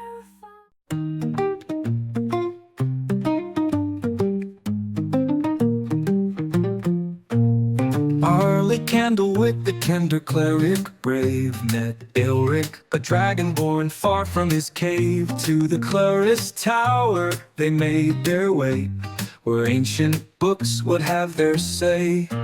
A year among the tomes they spent, two worlds colliding, heaven sent. Arlie and Elric, an unlikely pair, building a friendship beyond compare. Arlie's eyes danced through time's threads, while Elrac's scales gleamed among the spreads. She taught him of Kryn's rich history, while he shared tales of draconic mystery. A year among the tomes they spent, two worlds colliding, heaven sent. Arlie and Elric, an unlikely pair, building a friendship beyond compare. Dusty scrolls and parchments old, civilization stories Arlie told. Of kings and queens and courtly games, Elric learned of politics' dark aims. In quiet corners they'd often sit, debating lore and sharing wit. Arlie's charm and Elric. Bring it back now, bring it back now. We're just there we go. We're back. We're back. Welcome back. We are in combat. Round one, turn one. Just having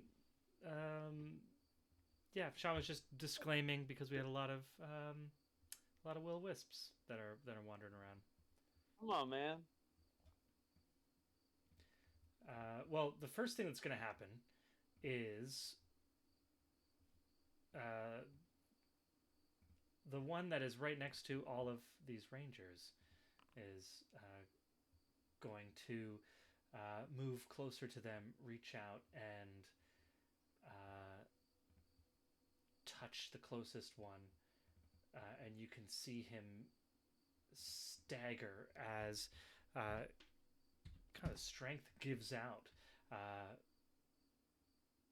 as he seems to be damaged by just a touch of this wisp, as it were.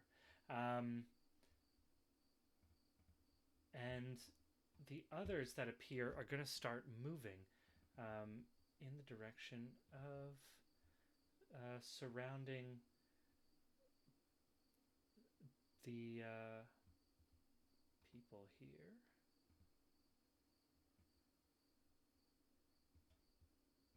We're going to get a lot of movement. They kind of float above the surface. They don't touch the ground or move.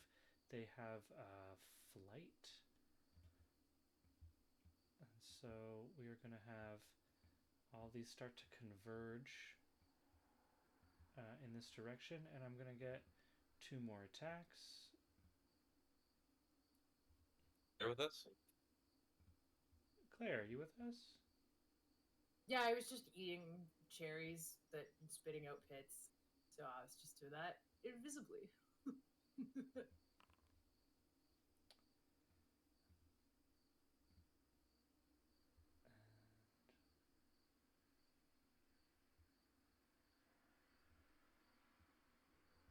Sorry, the exciting world of rolling damage.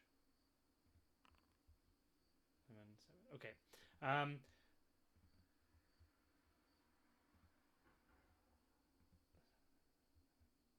One of these guys straight falls. One of these wisps comes down from above. One of the rangers turns, sees his friend like kind of stumble, moves to pick him up. Wisp comes floating down from above, just right past Squeak Noir and the cat dueling and exchanging blows and insults, and touches this guy is helping this ranger's helping his friend up, and he just absolutely collapses inert.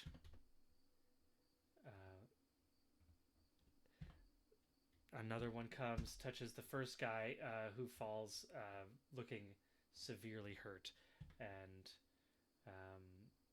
they start to back up on top of like closing themselves in kind of as they're surrounded by more and more of these wisps. And that's going to be our Will-O-Wisp turn, which takes us to Squeak Noir is going to make his attack. He's just fighting on top of the thing. Ting, ting, ting. Advast. Ting, ting. Harold. So he's still fighting the cat? Mhm. He needs to take the blinders off, man. This is epic, man. This is an epic battle. Where's Dilk when you need him? I need a woolly mammoth ride. This is the climax of a story we have not seen Act 1 or 2 of, I think is what this battle represents. I'm so glad you're going first, Harold.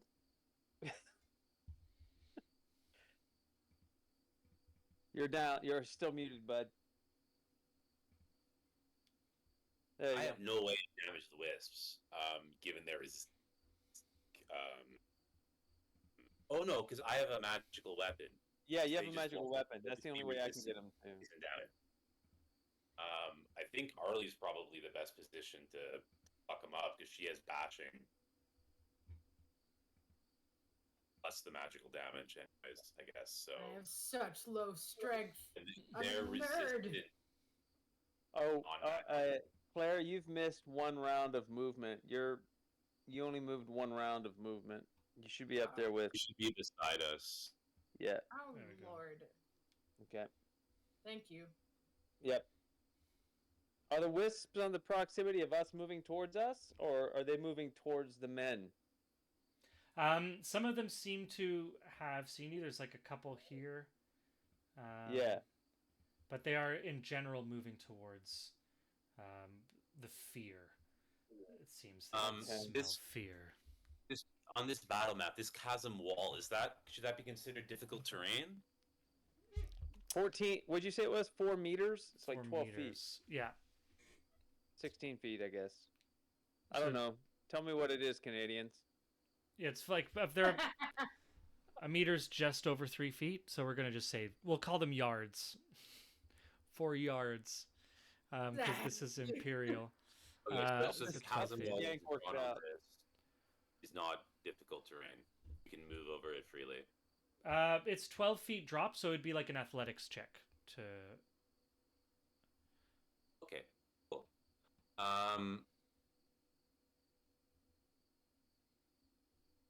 Then Harold will. What's the range there?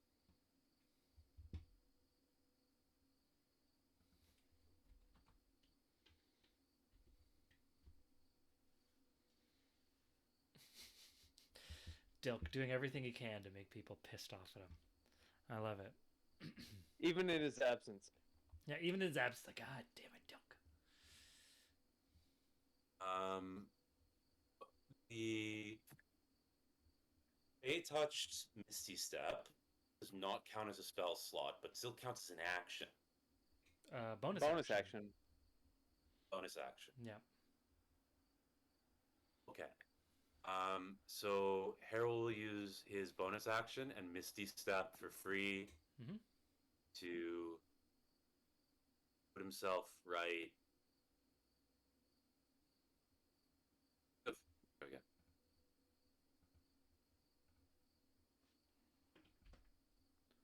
Delete those. So you pop right in between that spot. What does it look like when Harold casts Misty Step? So you've done it before, so you have it, right? Or have you never done it before? Yeah, he's done it before, but I think like this one is the Feywild, so it's a little bit different.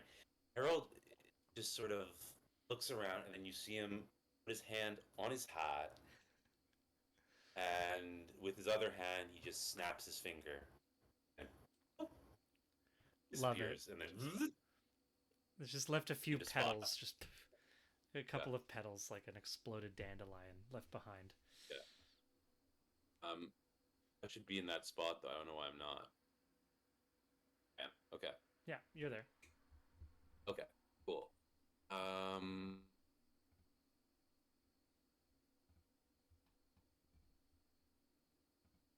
Okay, I am going to attack the Will-O-Wisp directly to my south.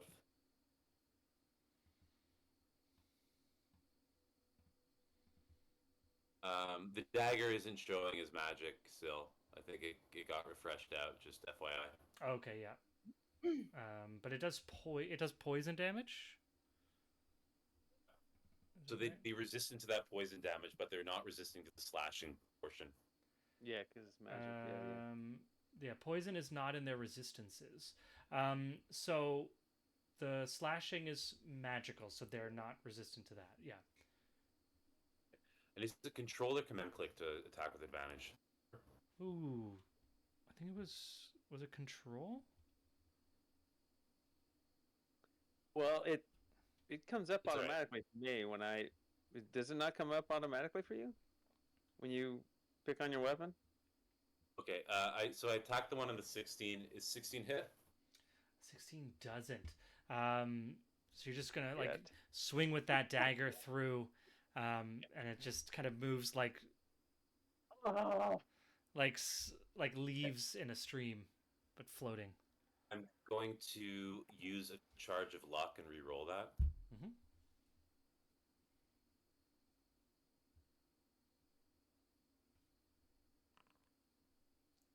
21 hit. 21 hits.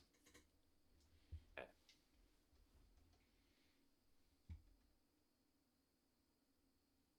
It's not. I'm sorry. I'm having a hell of a time with this Mm-hmm. today. That's today's tech day. We started off strong. We're gonna keep going the whole way, Yeah, good thing we're all such strong storytellers. right? Hum the battle music. Bum, bum, ba-da-dum, bum, What's the ba-da-dum, bum, damage ba-da-dum. on that boy? For a dagger, it would be it's 1d4 plus. You also get, because you're flanking, because you're next to an ally, so Took you would advantage. get, and you would get sneak attack.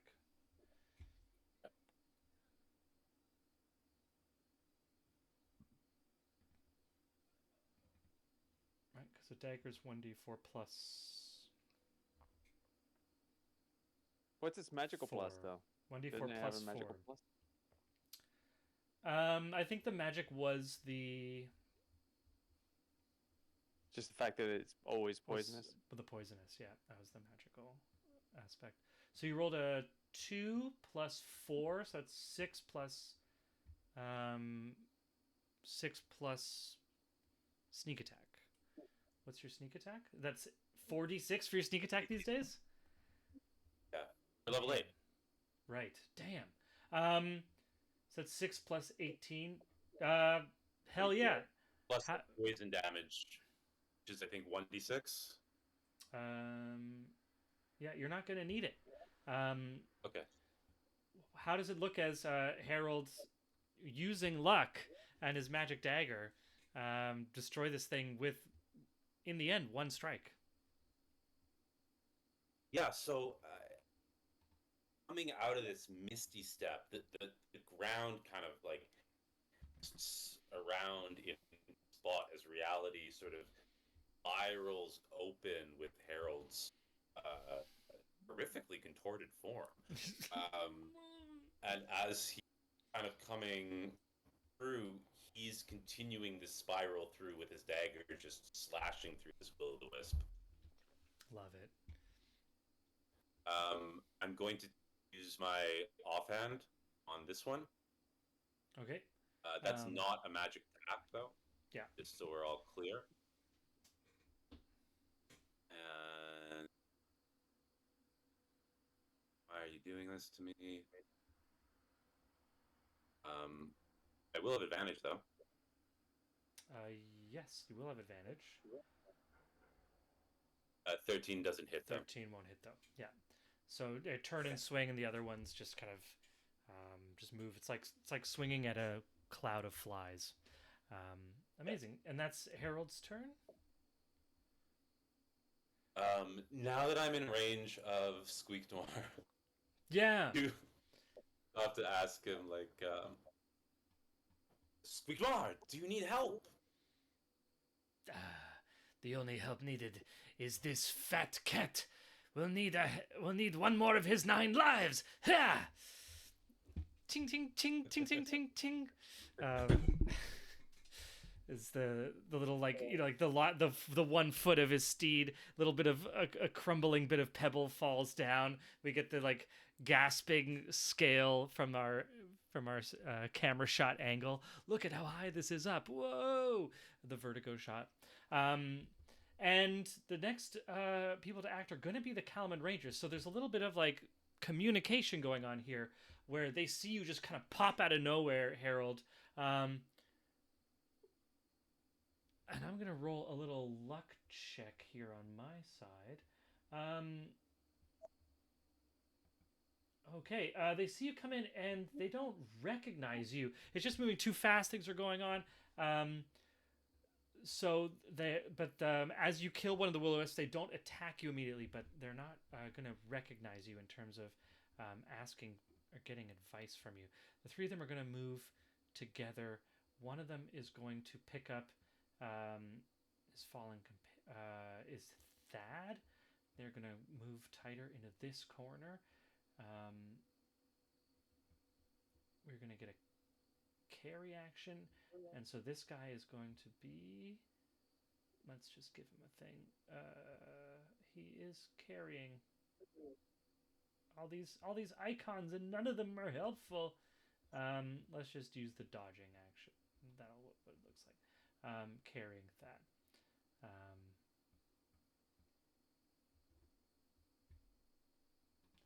We are going to get a couple of...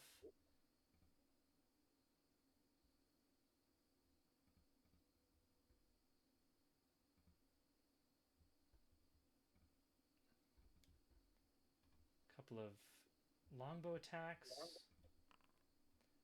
Miss. Just fire some longbow shots into the darkness. Don't get anywhere close. And that's our Kalaman Rangers. Le Chat Rouge. On the cliff face above you. You see? But, was it... Because his... but, Signor Schnuffelito, you see, I was once just a simple steed you used to garner your wondrous accolades. But now I am your equal, and you must treat me as such. Ting, ting, ting, ting, ting, ting, ting, ting, ting, ting, ting, ting, ting, ting. Eric. Okay, so I'm gonna just with this attack. I know we're talking about 6 second intervals here. But I just want to make sure that these three, this kind of triangled 3 Will-o'-the-Wisp, are not coming into Arlie and I, but are still headed towards the Rangers. Yes. Those 3 move towards you. Move towards you and Arlie. These 3 move towards us. Yeah. Okay. And the way that I'm looking at this, if this one that I'm highlighted is above the cliff face, right? Correct. And these 2 are at my level? Yeah. Okay. Well, that's where I'm going then. So I know this is I should know this now because I've been playing for 2 years. I don't have the stupid excuse. I can use my bonus action at any time in the maneuver, right? Bonus action just happens at any time, right? Yeah. I'm also going to say, because we came into this combat slow, I'm going to say that you can use your know your enemy feature, your fighter feature. Okay. You need to spend at least 1 minute observing. And because of the amount of time that we kind of moved in slowly, I'll say that you get that minute. I'll give you that. So you can choose to learn about the strength score or dex or constitution, armor class, total current HP, total class levels, fighter class levels, compared to your own. Current HP compared to my own. I guess that's probably better. HP levels doesn't really matter. Current HP will be more beneficial. Compared to your own. So does that mean I have to tell you less or more, or do I tell you? I think you have to say, I don't think you have to say the actual amount. I think you just equal, say less or superior, or inferior. Okay, so yeah. Actually, you get to choose 2. You get to choose 2 of those things. Oh, okay. Well, then I will choose the total hit points in the level. And you get to choose armor class if you want. Level. Well, yeah. I didn't see that. I don't know that that's going to really matter at this point, the armor class, because I'm still going to have to attack it. Know your role, baby. Know your role. So it's... Well, he's right there. Its hit points are less than yours. Okay. Are you looking at the Will-o'-the-Wisp, or are you looking at this, giant creature, the Will-o'-the-Wisp. Yeah, so it's... The Will-o'-the-Wisp. Hit point would be lower than yours.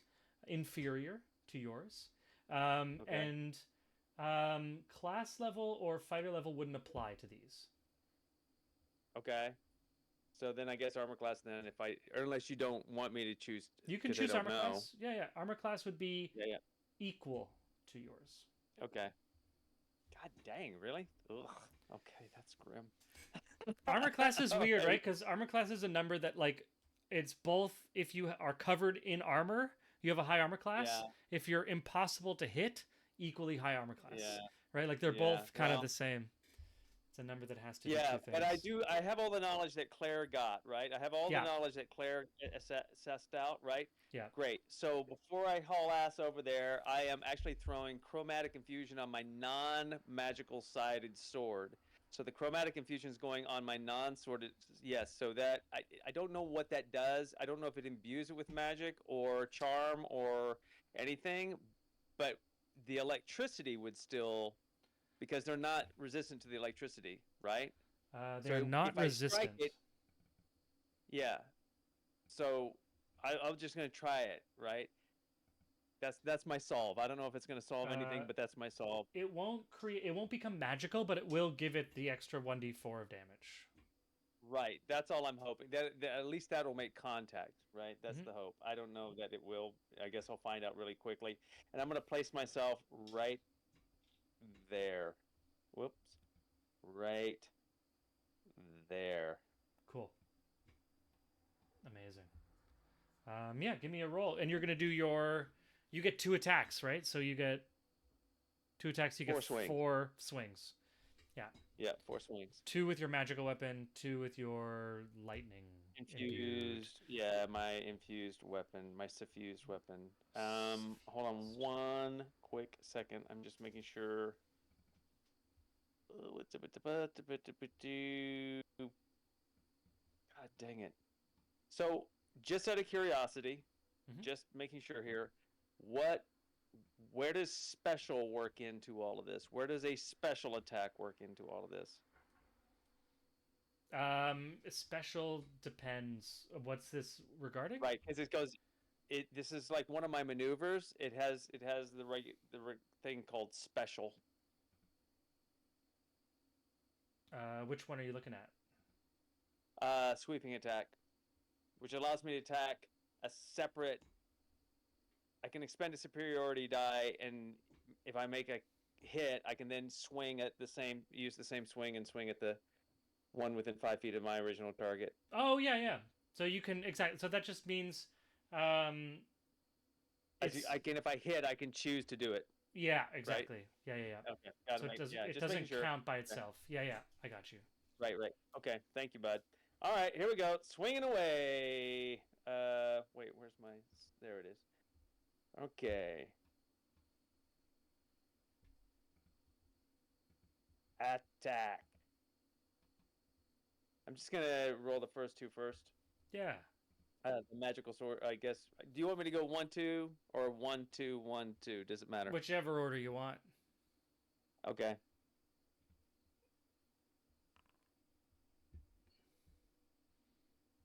Did it roll? 15. I see a 15 to hit.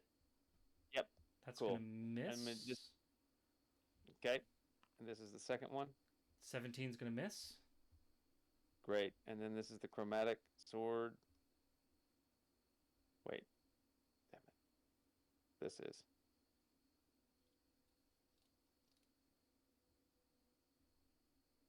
Did it roll? No. Oh, there we go. That's a critical hit Okay. And then and a 19. So you that hit. one. You have 2 hits with your silvered longsword that has lightning damage. That's right. Cool. And you're gonna do a so all that sweeping was with on- one of those as well, right? Yeah, so I'm gonna expend one of my superiority die, and I'm gonna swing that crit, since that was the one that hit first, and I'm just gonna Nice. sweep it over. Cool. Okay. I don't know how the math works on that. What do you mean? How the math works on that? So you I get don't know. you're gonna get a crit. You're gonna get you're gonna get a normal roll normal for damage, and then you're gonna roll critical damage, and then the sweeping attack, which gives you like extra. Well, it just allows me to hit another target. I don't know if it gives me actually any other. Right? Equal to the number within 5 feet of the original target within your reach. Oh, If okay. the original attack would hit. So you get to roll one superiority dice, and then that damage is added to the second creature. Okay, gotcha. That's how it works. Okay. So Okay, you're so I'll just roll that superiority die first here. I'll just roll that kind of Cool. manually here if you don't mind. yeah. Uh, So That's one not a die. creature. Yeah. 8. One a d8. Yeah. Cool. 7. Okay. So 7 plus a normal damage. That's going to go to 1. Okay. Plus the lightning. Plus the lightning. Yeah. I'm So that's 80. I'm gonna say as the lightning hits, you see that it is actually immune to lightning. So I'm gonna save you. Okay. Or you already did the roll, but I rolled it, but that's yeah, okay. It it's doesn't 2, matter. But I haven't done you any learn adding it yet. is immune to lightning. Okay. So you're gonna roll. So give me a critical damage, like a critical hit roll, and a normal damage roll, and then you're gonna add 7 to the normal damage. Have I ever? I don't know that I've ever gotten a critical hit damage. Have I? I don't know that I ever have. What is it? I think Feels it's good, buddy. Full damage. 1d8 It's just 1d8. for a normal. For your normal silvered longsword is 1d8 plus 4. Okay. So it's 12. Flat out. So it's 12 plus 7, so it got 19 damage on. 19 That. for one of them. Yeah, Cool. and then the sweeping attack after I used. Well, that's the one with the sweeping attack. Yeah. So that would be the second one, right? Yeah. Because that's the superiority die. So the other one then just takes the 12. So one takes 12, one takes 12, one takes 19, and then with the second attack, I don't get the sweeping attack, but I hit the first target once with that silvered longsword. I'm so lost. So okay, so how much So damage did I you do hit with the the first one. critical hit, right? Yeah, with the critical hit, That was that's the one I swept. So on the one that it doesn't take the sweeping attack, it just gets the maximum damage because it's critical, right? plus So we just took- you get maximum plus you roll again on top. Oh, that I did not know. Yeah, so Okay. for a critical hit you do maximum damage and then you roll damage normally and you add that together. Oh, okay, For a crit. fantastic. Yeah, crits are sweet. Yeah. And Sean got the electric damage because he did like a chromatic infusion with his bonus action to give his blade electric damage at the beginning of his Yeah. of this crazy long turn.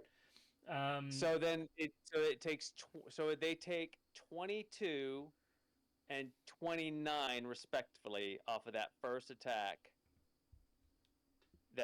That was the critical, right? Okay. So the first one, the non-sweeping one, takes 22. The one that got swept is the 29, and then damage for the second one is just the 1d8 plus 4, which doesn't get sweeping, but so it's just on the one. So it's just 8 points of damage on the first one.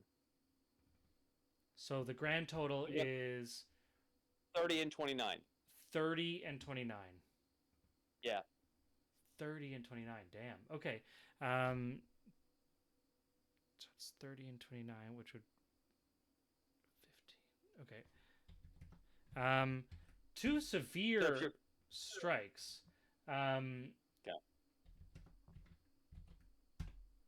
Leaving both of these things looking like shorn apart by these attacks. But this is non-magical damage, right? So it is halved. Yeah. Well, because no, it the first one is resistant. yeah. This is all non-magical This damage. is you're right. non-magical. Yeah. 'Cause I Um, didn't. My magical sword, of course, didn't hit. Bastard. So fully would have killed both of these, except they're resistant to non-magical damage. Right, So they're right. both still up. They are bloodied. They're over half damage taken, but still both up. After that, vicious 2 hits. It was a lot of damage. It was the resistance that did it. Yeah, for sure. And that's gonna be your turn. Yeah, because I used my bonus action to throw that chromatic infusion, so that's all I got. Okay. The next action is this shadowy creature that moves next. And I need to do a little. You see the shadowy creature start to dig at the ground and burrow itself under the ground. You can Oh, only shit. hear its scrumbling and grabbling, but it is moving under the ground. It can move quite a bit, and it is going to come up right here from under the ground, between Aelric and these rangers. And it is going to try to bite at Aelric. Let's see what it gets.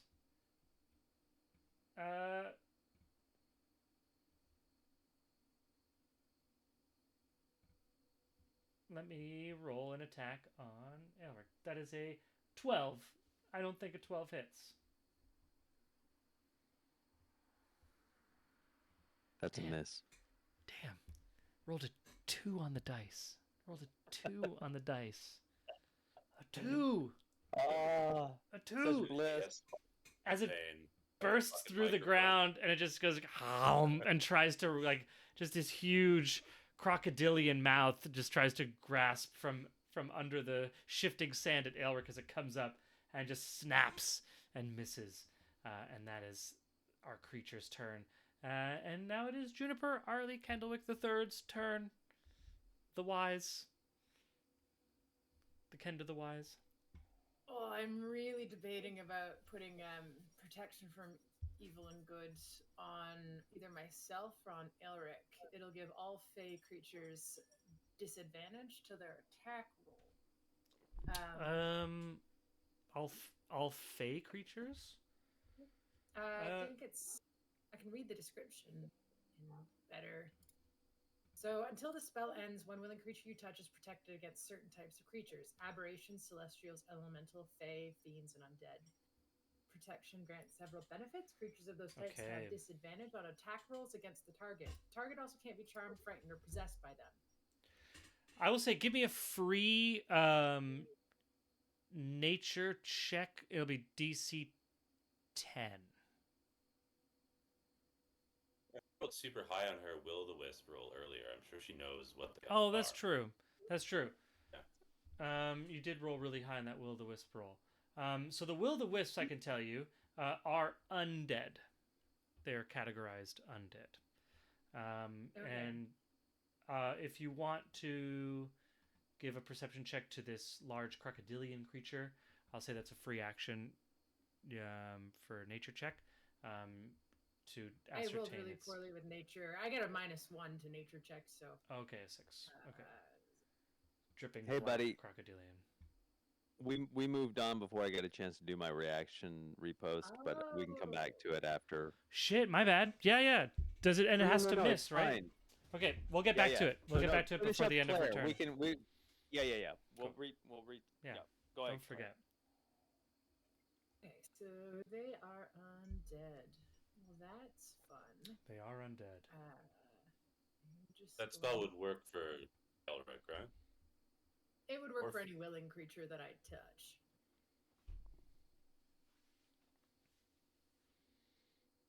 You also have I turn just- undead, I believe, right? Oh yeah, we'll get to that, but I When I need it.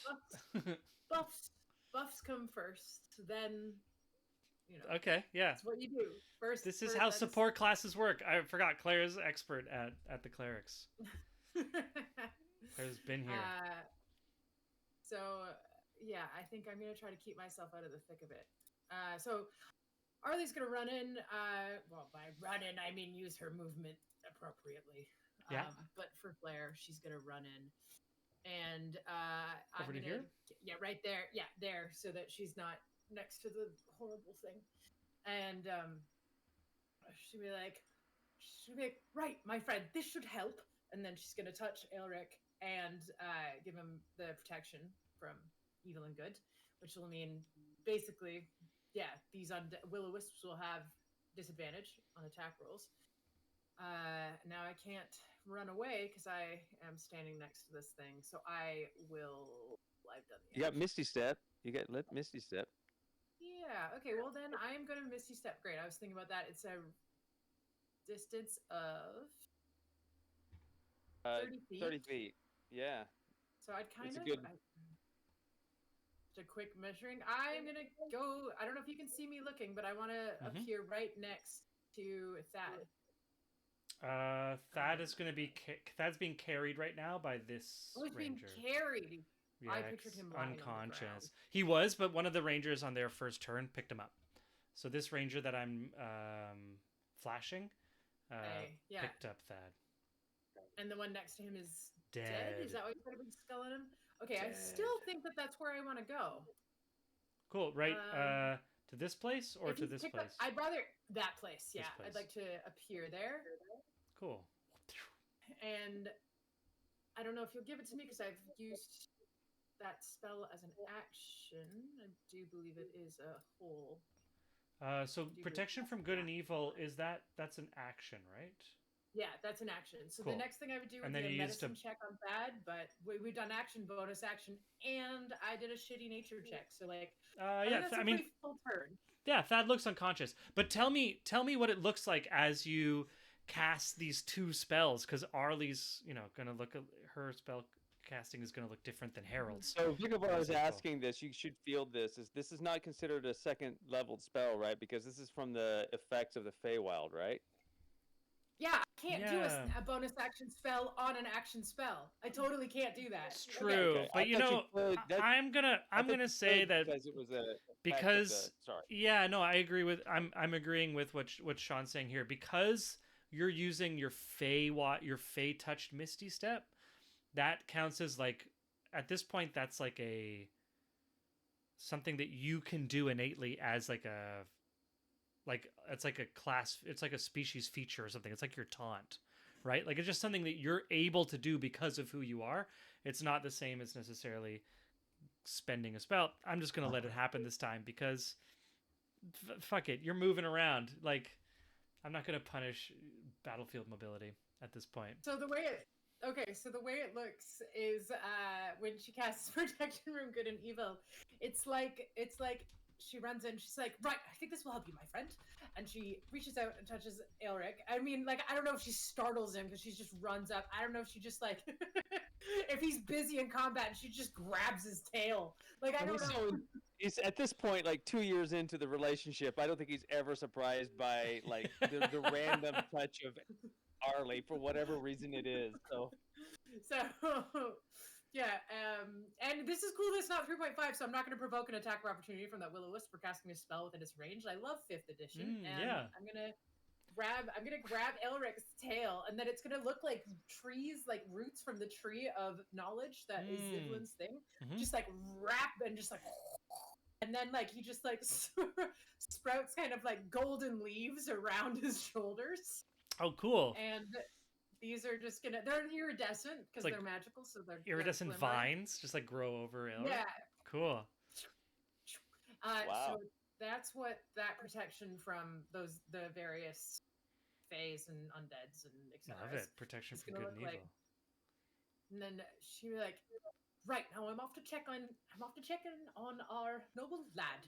And he's going to pop out of existence and pop in again in the thick of the Calaman Rangers. Yeah. And she's just like, right, medic, combat medic, identifying myself. I think at this point the Rangers are starting to kind of recognize like, oh, okay, yeah, oh yeah, no, this is and then the huge creature just like fires itself out from under the ground. Oh my god! Like, okay, no, this panic is just starting to ensue. We are now in like the actual like, oh my god, things are going crazy. Is that going to be Arlie's turn? Going to end up right there? Yeah. A Cool. whole whack of things. Yeah, medicine check for the next. On the next. Yeah. and more. Okay, so Love completely. it. So Aelric, let's do that riposte that you did as the creature tried to snag you. Yeah, totally. Sorry, my my you said something that sounded like I don't know what you did, but my Alexis went off there. Oh My no. Alexa went off there. Yeah. Hey, my equipment's not showing up all of a sudden. What happened to Uh-oh. my stuff? It's I only on. had a- Oh, there it is. I forgot there was one brief thing I wanted to ask about doing, but Yeah. Elric, you have a magical and a non-magical weapon. It's just your offhand is non-magical, but your main hand is magical. That's right. Yeah, yeah. But Okay. I tried to compensate by making the non-magical Okay. sword infused. I mean, I'm still getting lightning damage with it, and it's in stuff, but it's the Okay. damage is cut in half because it's non-magical. Okay, because all right. For a second, Arlie was like, oh, I don't like. It's like she's like, I could lend Elric this mace, but then she would have no way to. Yeah, she'd be a sitting duck. Yeah, so she's That's like, awesome. so she like looks and is like, well, he's got one. All right. And then, Exactly. Yeah. so she mutters all that. And then, This magical Fair, mace gifted to me in the Fey realm by a god construct. oh, Maybe I'll hold on to it. Eric, are you can you use shields? I could toss you this so you could bash things with. No, just carry on. Protect Magical yourself. dashing Yeah. damage. Put the mask on yourself first. Make sure you Yeah, have your roll own assessment. melee weapon. Oh, she does. Yeah, she does that assessment. Then she's like, "Wait, no, protection from good and evil. We've got this." And then, yeah, carries on. Love it. Yeah. I love the I Alright, love the image of these like vines and iridescent like spade leaves kind of growing on Aelric. Very, very Yeah. cool. That's a 26 on that repost roll. 26? Yeah. That hits. Yeah. Awesome. Yeah.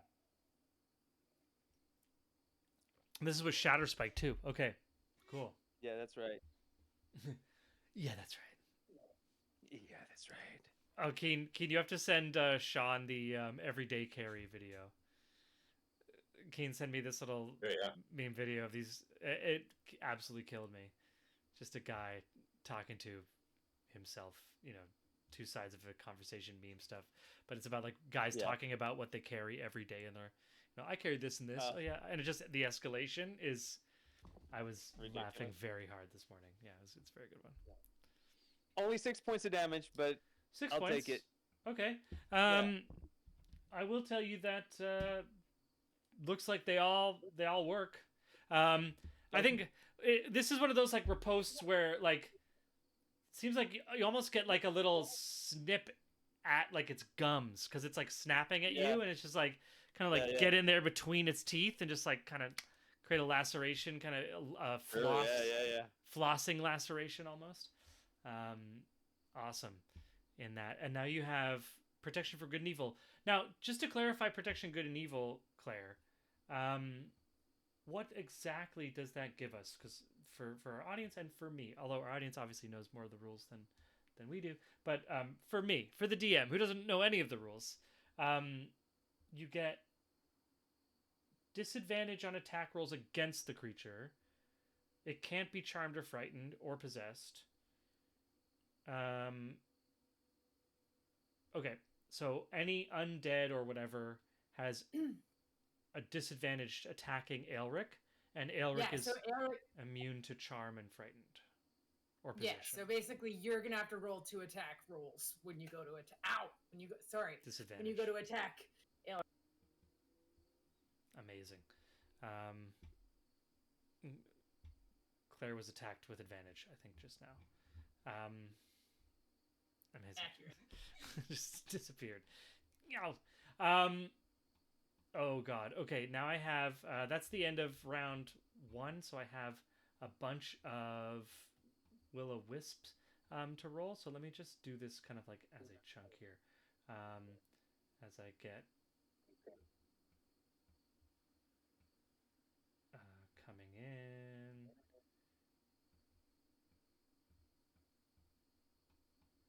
Just make sure these are all okay. So I have 1, 2, 3, 4, 5, 6, 7, 8 attack rolls. Okay.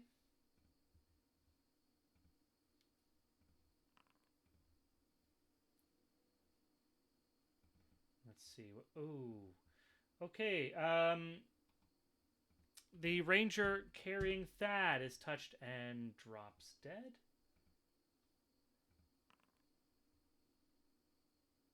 I shot on myself. What was I thinking? I thought I'd put it in the fighter and then I'd take a back seat, but I am now in the thick of it. So. Oh, you're fully in the thick of it now. Yeah. Yeah, you're 100% just like about to get onslaughted here. I thought about putting it on myself because it's really like making everyone roll disadvantage is powerful, but you're only fighting one of them, and now I'm gonna fight 12. In fairness, I am fighting the dragon thing too, so. The dragon had better be an aberration, a celestial, an elemental, a fae, or a fiend, or undead. Okay. I mean, it's gotta be one of those, right? I hope. Okay. I am just. But if rolling... I can, yeah. Oh no. Why is my AC so low? Okay. By which I mean it's 17, which is perfectly, you know. Yeah, it's pretty strong. Yeah, yeah. What's For- your For AC? cleric, it could be higher for a cleric. Like I could be wearing better armor, but I just never go shopping. She's got a Arley's 17, right? 17 armor class? Yeah. Which like why is my armor 17. so bad?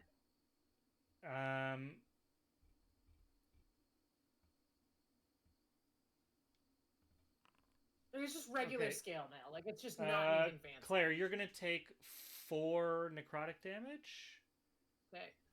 and Harold, you are going to take.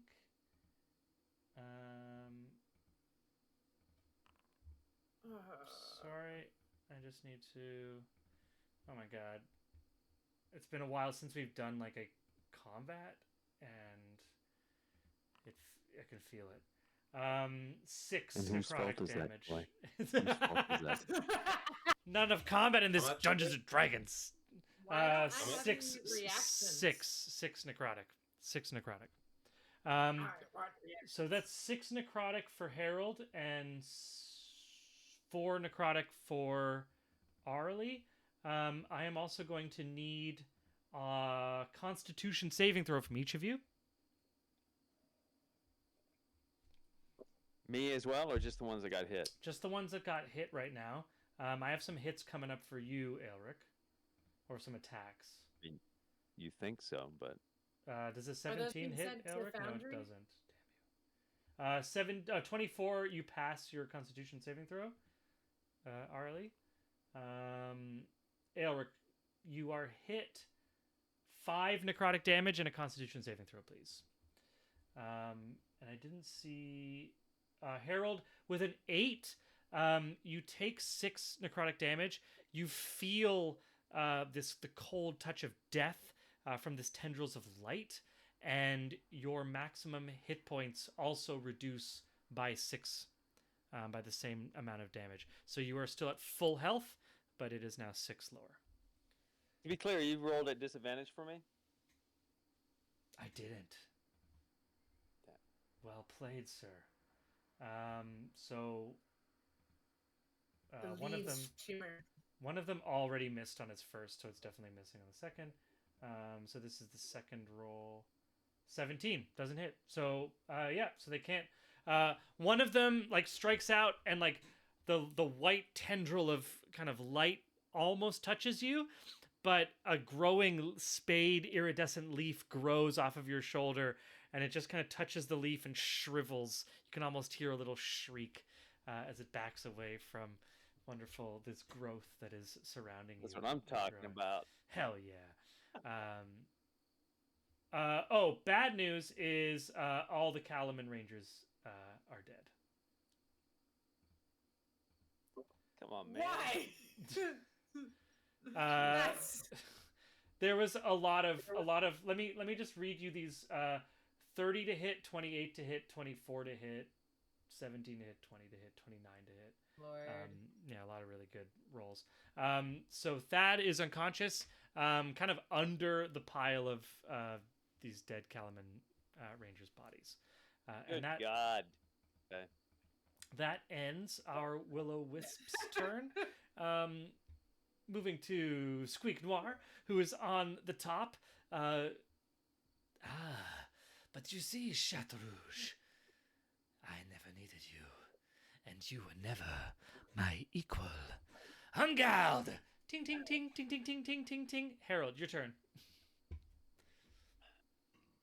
One day we'll come back in another campaign, and we'll have this, like, this whole fight from a different perspective, and it'll be really epic.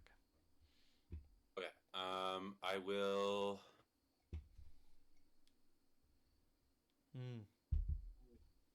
Why is it doing this to me?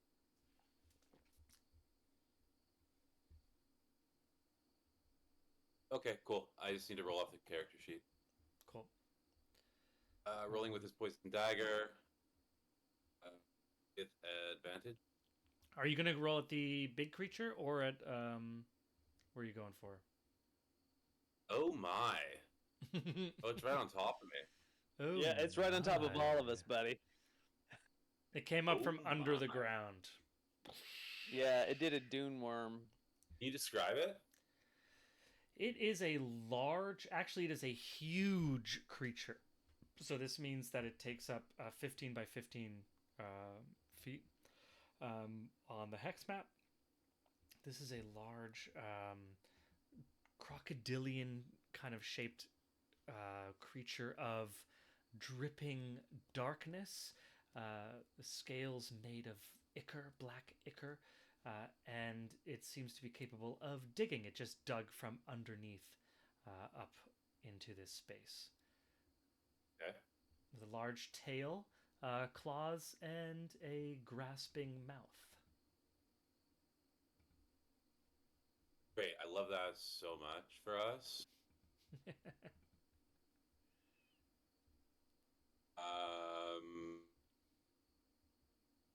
Okay. I'm going to cast. Okay. So like action economy is king.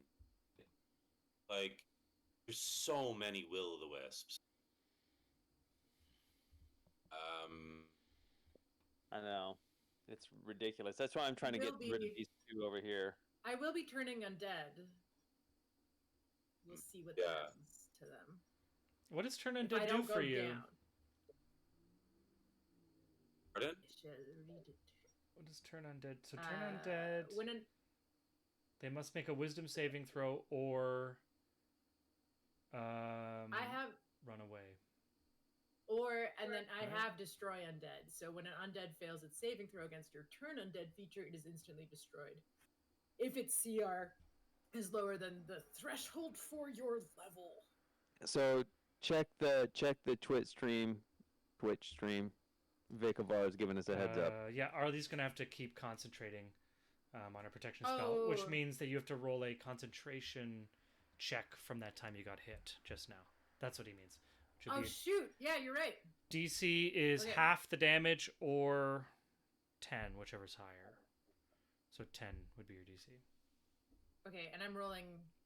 Well, how do you roll a concentration check? Is it a Constitution? Click on Constitution character Okay, sheet. so it is. So it is Constitution. It's not like It's. But sorry, it'll it is prompt you that wisdom. select if it's a saving throw or No, no. not. So But it is Oh, I just Constitution, rolled- I believe, yeah.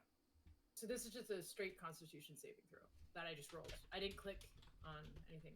Should I click on something different? If it's straight Constitution, it should include your +7. Yeah, so 17, so you pass. So you're still concentrating. Yeah. Okay. So you are still concentrating on that protection of good and evil. Yeah, you have Destroy Undead. What is... I just want to read the rules of that threshold. Yeah, I'm Um, clicking. 8th level and higher, which you are if it is a CR 1 or lower.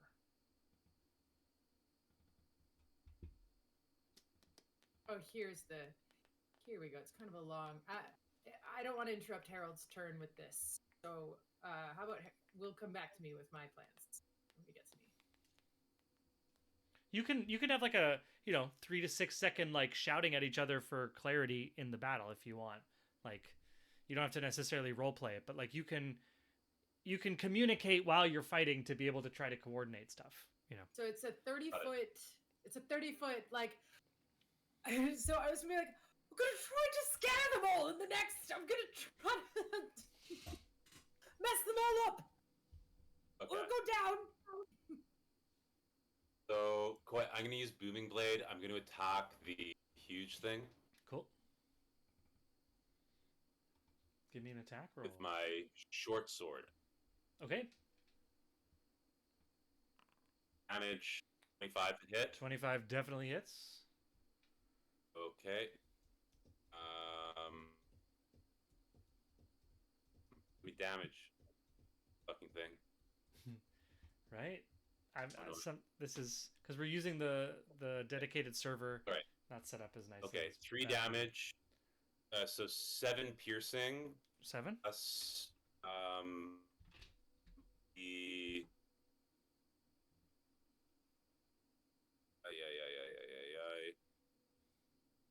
Plus it's sneak really attack? huge. Is anyone else standing beside it right now? No, the rangers were, but they're dead. What about Aelric directly to its Oh, that's bottom? true. No, that's true. You're flanking it. You're flanking from Aelric. That's true. So you do get advantage. So you would Okay, get. great. So I'll take my 46. And Yeah. and honestly, Claire would count in there too, because isn't she right there? She's just on the other. Like she's just out of melee range herself. Oh, okay. But Oh, I see. You That's like count 29 'cause- slashing damage, Clay. Yeah. 29. Okay. That includes the 7? Okay. Amazing. Big damage. What does it look like? This is just the one strike with the short sword, yeah? Yeah. Oh, Cool. Harold, this thing just kind of comes up from out of the sand and takes a swipe at Elric. And Harold is almost thrown off balance by the shifting sand and manages to get this wild sort of upward swing of his short sword as it crackles with electrical energy. Just cutting up, and not even intentional, but the fact that he's falling back puts all of his weight in. Nice. Nice. Fluke of a hit on the thing. Regaining his balance, Harold is now going to attack the Will-o'-the-Wisp directly behind him with his poison dagger, Cool. which also gets advantage. That's nice. Right. Yeah. 24 24 hits. to hit, That hits. Yeah. right? 7 base damage. Immune poison or resistant? Poison immune. 22 damage all in. That's just the right amount. You're gonna take it down. That's perfect amount. The single strike there. Okay, great. What does that look like as Harold turns around and just destroys this one? So Harold is really just feeling himself right now. He just came out of this like whirlwind teleporting thing and slashed this thing right to death. Fell backwards and it'll tell everyone that it was intentional, but just on blind luck, scored this deep wound, this massive creature, and then upon turning around, gaining his balance, moving forward, is slashing out with his dagger, killing this Will-o'-the-Wisp. He actually lets his momentum carry him forward, and because I've attacked the big boy, it does not get You an have opportunity mobile. attack. Oh, well I played, have sir. mobile. Yeah. And so just kind of letting his weight catch him, Nice. he will move here up to where's Thad? Right now? Thad. He's right next to you. I'm gonna Okay. delete this. Is- Is Thad? I think There's Thad- Thad right there. That's right next to Right here. I just revealed me. him. He's underneath Oh. a dead ranger. yeah. He's Yeah, and puts himself into contact with the to Will-o'-the-Wisps. Uh, It'll yeah. get his turn. I Amazing. will note that the big guy, if he moves, will take 1d8 An additional under 1d8. damage, Cool. electrical, but I don't know if he's immune to that or not. Or her. Or her. Yeah. Or let's it. not let's not Or they. gender the Yeah. shadow lizard. How Yeah. dare we? That ends Harold's turn. All the rangers are dead. Le Chat Rouge continues his combat with the Squeak Noir on top. Ting ting ting ting ting ting ting ting ting ting ting ting ting ting ting. And Elric. And this is the previous steed of Squeak Noirs, who's like, Le Chat Rouge Good. was yes, from the little backstory that we know of Squeak Noir, Le Chat Rouge was Squeak Noir's first steed. But they seem to have Born there seems to have been lover. a falling out. Yeah, so something has gone horrifically wrong. This is Boy, going to be how the Squeak tall- Noir campaign. Sorry. Yes. So is this like 15 by 15 by 15 feet high? Would you say that this thing is this shadow lizard thing, or what's happening in terms of height? Yeah, it's quite low to the ground. Like it's crocodilian, so it's like a very low, long creature. 15 by 15 Okay. is just like what D&D uses as a huge space. So Gotcha. like Gotcha. at any given time, just in the same way as like normal people fit this 5 by 5 square. Normal people aren't 5 by 5, but 5 by 5 is like But speak for yourself. yeah, boosh, right, working out. But 5 by 5 is the idea of like you kind of have access to that box within combat Gotcha. at any given time. So this thing is like it's more long, right? Yeah. But it like coiled, and so at any given time it's like filling this space. Is kind of the idea. Okay. Okay. Shit. All right. I'm going to make a command decision for me, and I'm going to wheel about rather than finishing off the Will-o'-the-Wisps and take off war attacks onto the Shadow Lizard, Cool. since it seems to be the more important and potent. Hell yeah. Thing. Yeah, give me four. Cool. Give me 4 strong attacks, Okay. and you still have your lightning going. Yeah, yeah. That lasts for a minute. 21's gonna hit. Okay, this is the lightning sword. I'm just going to alternate this time rather than going same side, same. Mm-hmm. All that. 17 hits. First 2 attacks hit. Shatter Strike 26 hits. 3 of 4 have hit. Last one hits. 4. That's 4 hits. Pop, pop, pop, pop. Hell yeah, man. 4 palpable hits, as Shakespeare might have said. Exactly. Exactly. All right. I'm gonna do the 2 die for The lightning. bonus at the end. If that's Yeah. Okay. Yeah, at the end after I roll Mhm. these damages individually.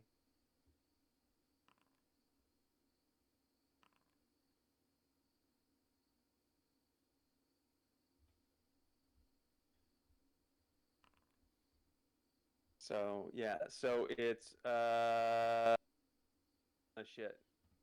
Is that where's the damage start? Oh, there it is.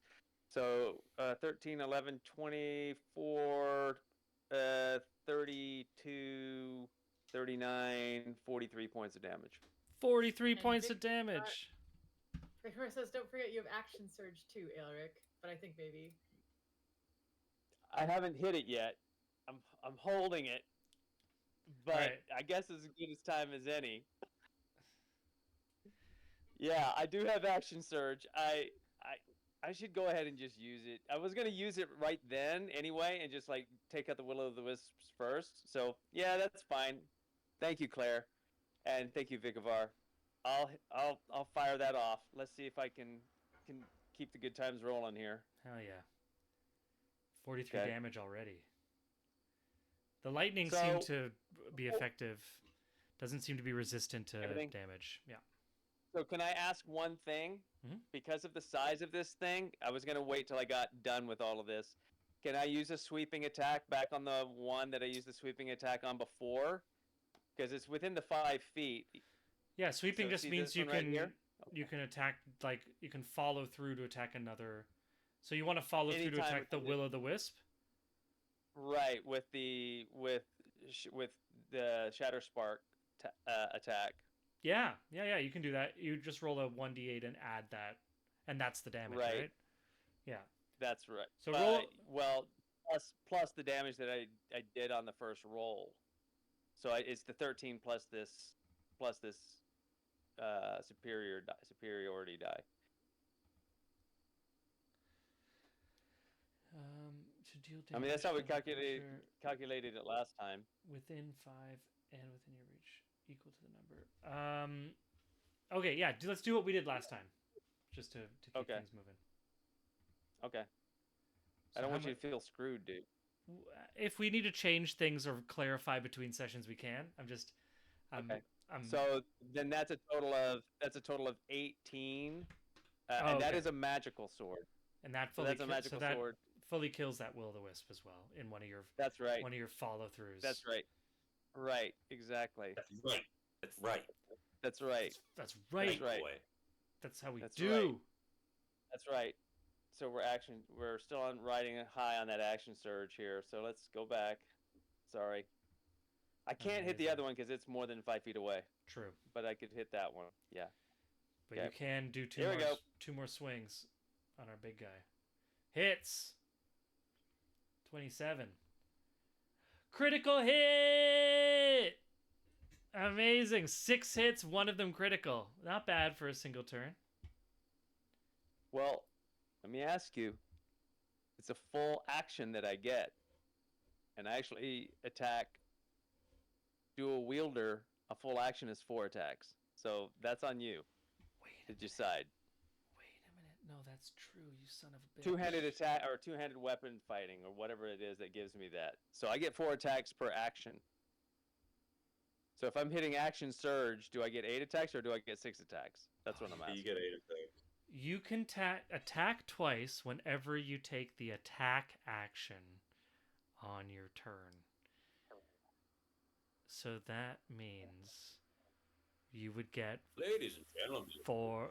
I may be a simple. has taken an attack action. Therefore, by the rules of the law, he could take 4 more attacks. Yeah.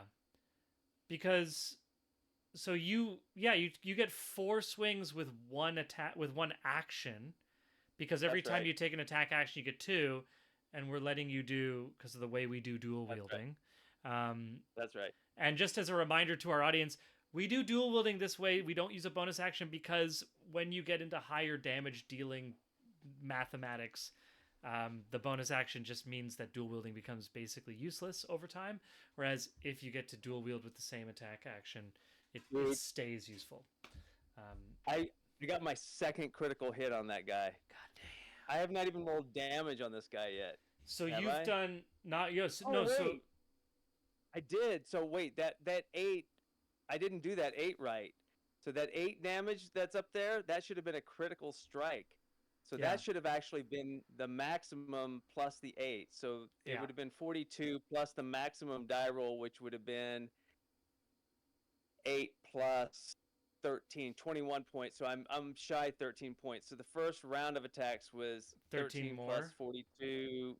Yeah, so 55 points. And then I just hit 3 out of my 4 on this one, and the second one was the critical hit with the non-sword. So that critical hit is the maximum plus the die roll. That's Yeah. right, correct? Mhm.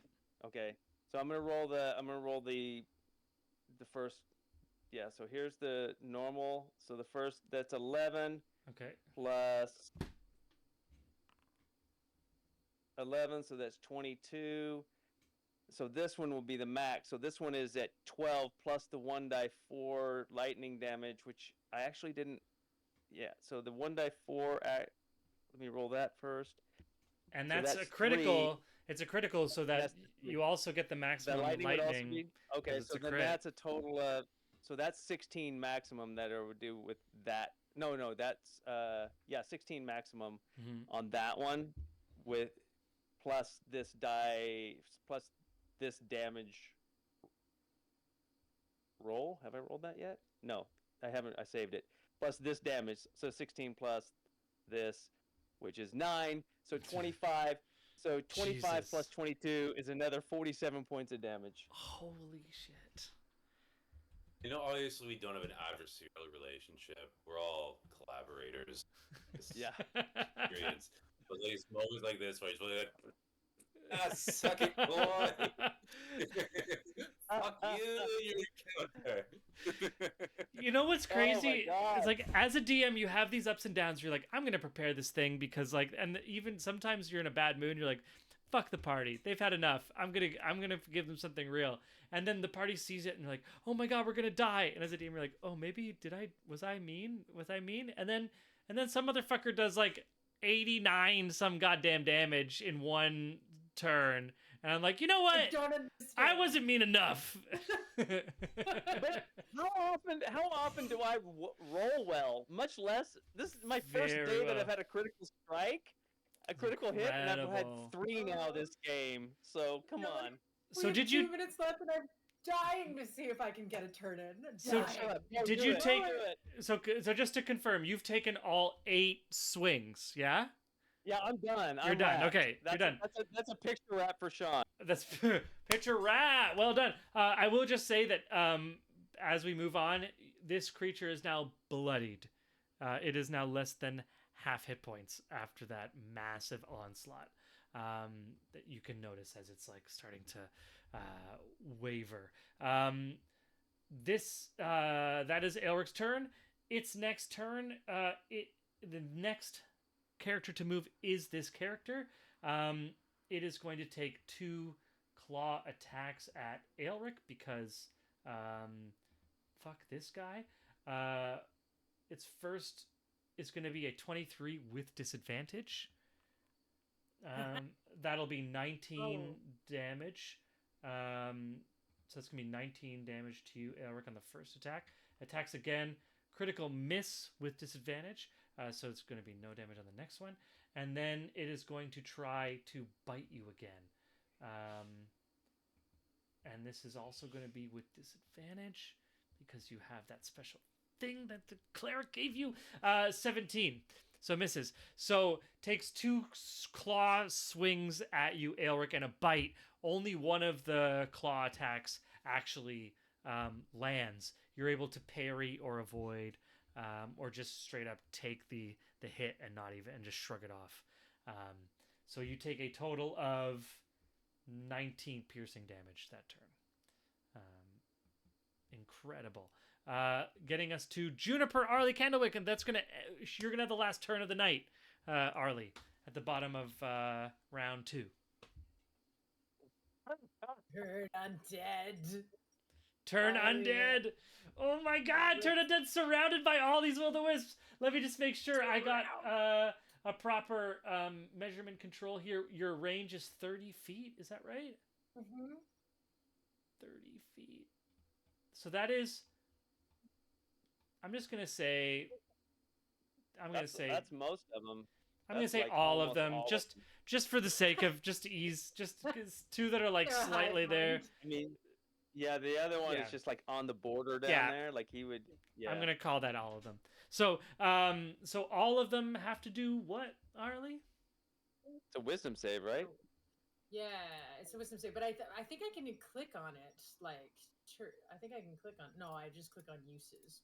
That's not as much fun. I thought that there was like a fun thing that I clicked, but maybe it's just them saving.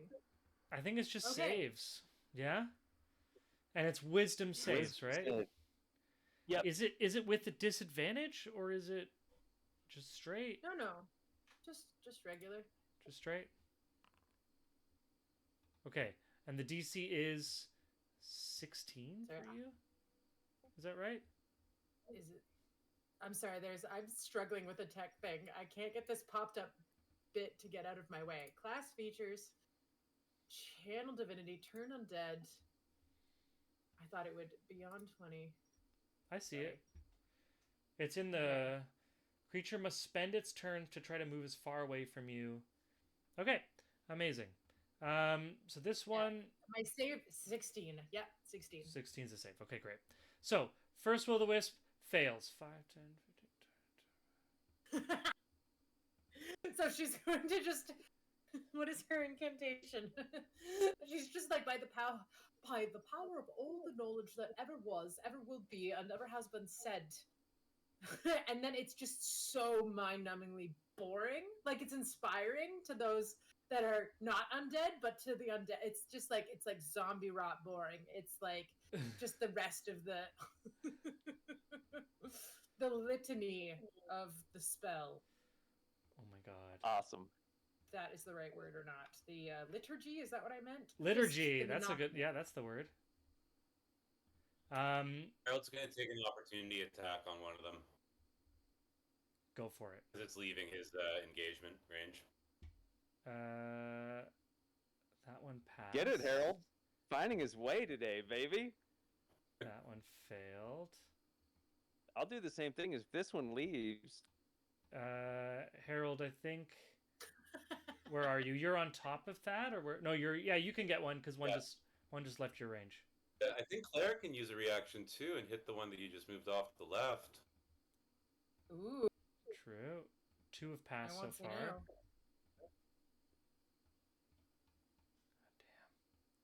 I'm glad I saved my reaction.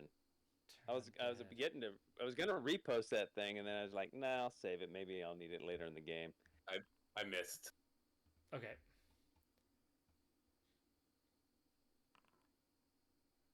God, it Wow. sucks so bad when you miss with a 16, dude. What? You don't get any extra bonuses because it's an opportunity attack? Don't you get like a sneak or something, or a surprise or something, or anything? I had Uh, advantage, but even with Okay. advantage, eh? bad roll. I'm taking a. Hey, if that thing runs like you just had him going, I'm taking my opportunity attack. on Also, it. if it moves, it gets the booming blade. Okay, so I've rolled wisdom saves for all of the will-o'-the-wisps. 2 succeeded. The rest of them ran. Okay, and they've moved as far as they can. Let me just double check. Yeah. So they are now all literally at the edge of the map or further away Oh. because that was like as far as they could go. Vikavar made a good point. If we succeeded on hitting them as they're running away, they're no longer turned. And Well, I missed, so it's just as well. None of them, yeah. So none of them have. You chose to fail. So now I'm gonna roll the wisdom save for this large shadow lizard because that is an important wisdom save. I just want to Yeah. make So sure. just out of curiosity, this thing is still on the board, but it's dead, right? That's the one that I killed. Yeah, with that's that dead. last sweeping. Yeah, that's dead.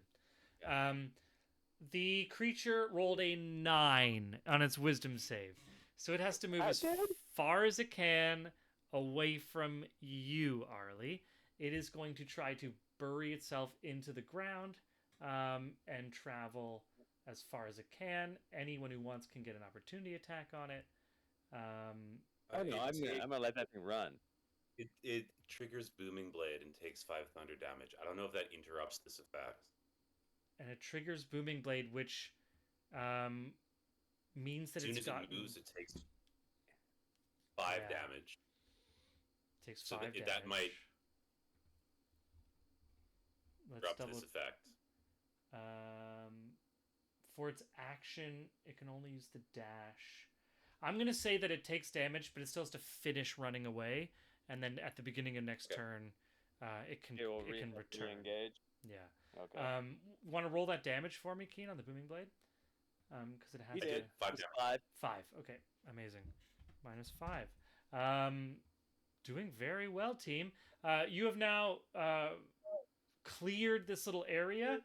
The larger Awesome. circle. The larger circle is all darkness. I'm just gonna delete these dead things so that they're not distracting us.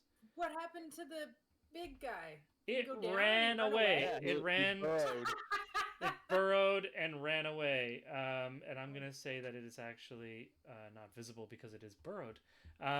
But it took damage from Booming Blade as it left. So so next time its turn comes up, that means it has taken damage from, and therefore it's no longer under No longer. So turn. to be like, right, gang, we have 1 yeah. minute of No, peace. you have like 6 seconds, right? Because you have until its next turn. Right. Yeah, Well, she doesn't know. Yeah. We got a few seconds, but the will wisps, all of them have left except for 2. I'm just deleting the dead characters here so that we're not like overlapping. So this is what you have left. You have 2 will-o'-the-wisps that remain. You have unconscious dad, a bunch of dead Kalaman soldiers. Just deleting them. And the larger circle that you're looking at, that is a circle of light that the drift globe is providing. In that circle, there are only these 2 will-wisps remaining. All the other bad guys, all the other undead creatures, will-wisps, and this large lizard have left that circle of light. You can see the will-wisps have actually, as they were running away, disappeared, turned invisible as they all ran away. And so you cannot see them because they are scared and they're trying to get away because that's what Turn Undead does, and it worked. And they all have an ability, which is turn invisible. So their lights go out as they run away. And that is where we are going to end tonight's session. So we are at the top of round 3. Shit's going down. I don't know. Stuff's crazy. It's obviously been a long time since any of us have done combat on our virtual tabletop. Thank you for dealing with us and sound stuff, technology. Today was a technology day. Thank you for surviving it, everyone. We were able to still do it with people calling in from Toronto, from Stratford, Ontario, from British Columbia, from BC, or are you coming from somewhere else? You're up in the Sass, right? I'm in the prairies. I'm in the prairies right now. Okay, Saskatchewan, Ontario, Toronto, Vegas. So, even with all of the stuff that we went through, thank you, technology. If it wasn't for technology, we wouldn't have been able to have today's session. We wouldn't have been able to play this game without you, Vikavar, and our awesome audience. I was going to say, we wouldn't have Vikavar throwing the tech, Love it. Tech bombs in. Need it. Love it. And until next week, hopefully we'll be coming back next week with our full team, full squad, suited up, back in it. We're all Fey Touch now, so anything is possible. And remember, this game wouldn't be the same without you because you are Legion. Next week, a message to Bubo. Next week, a message to Bubo. We'll do it this time.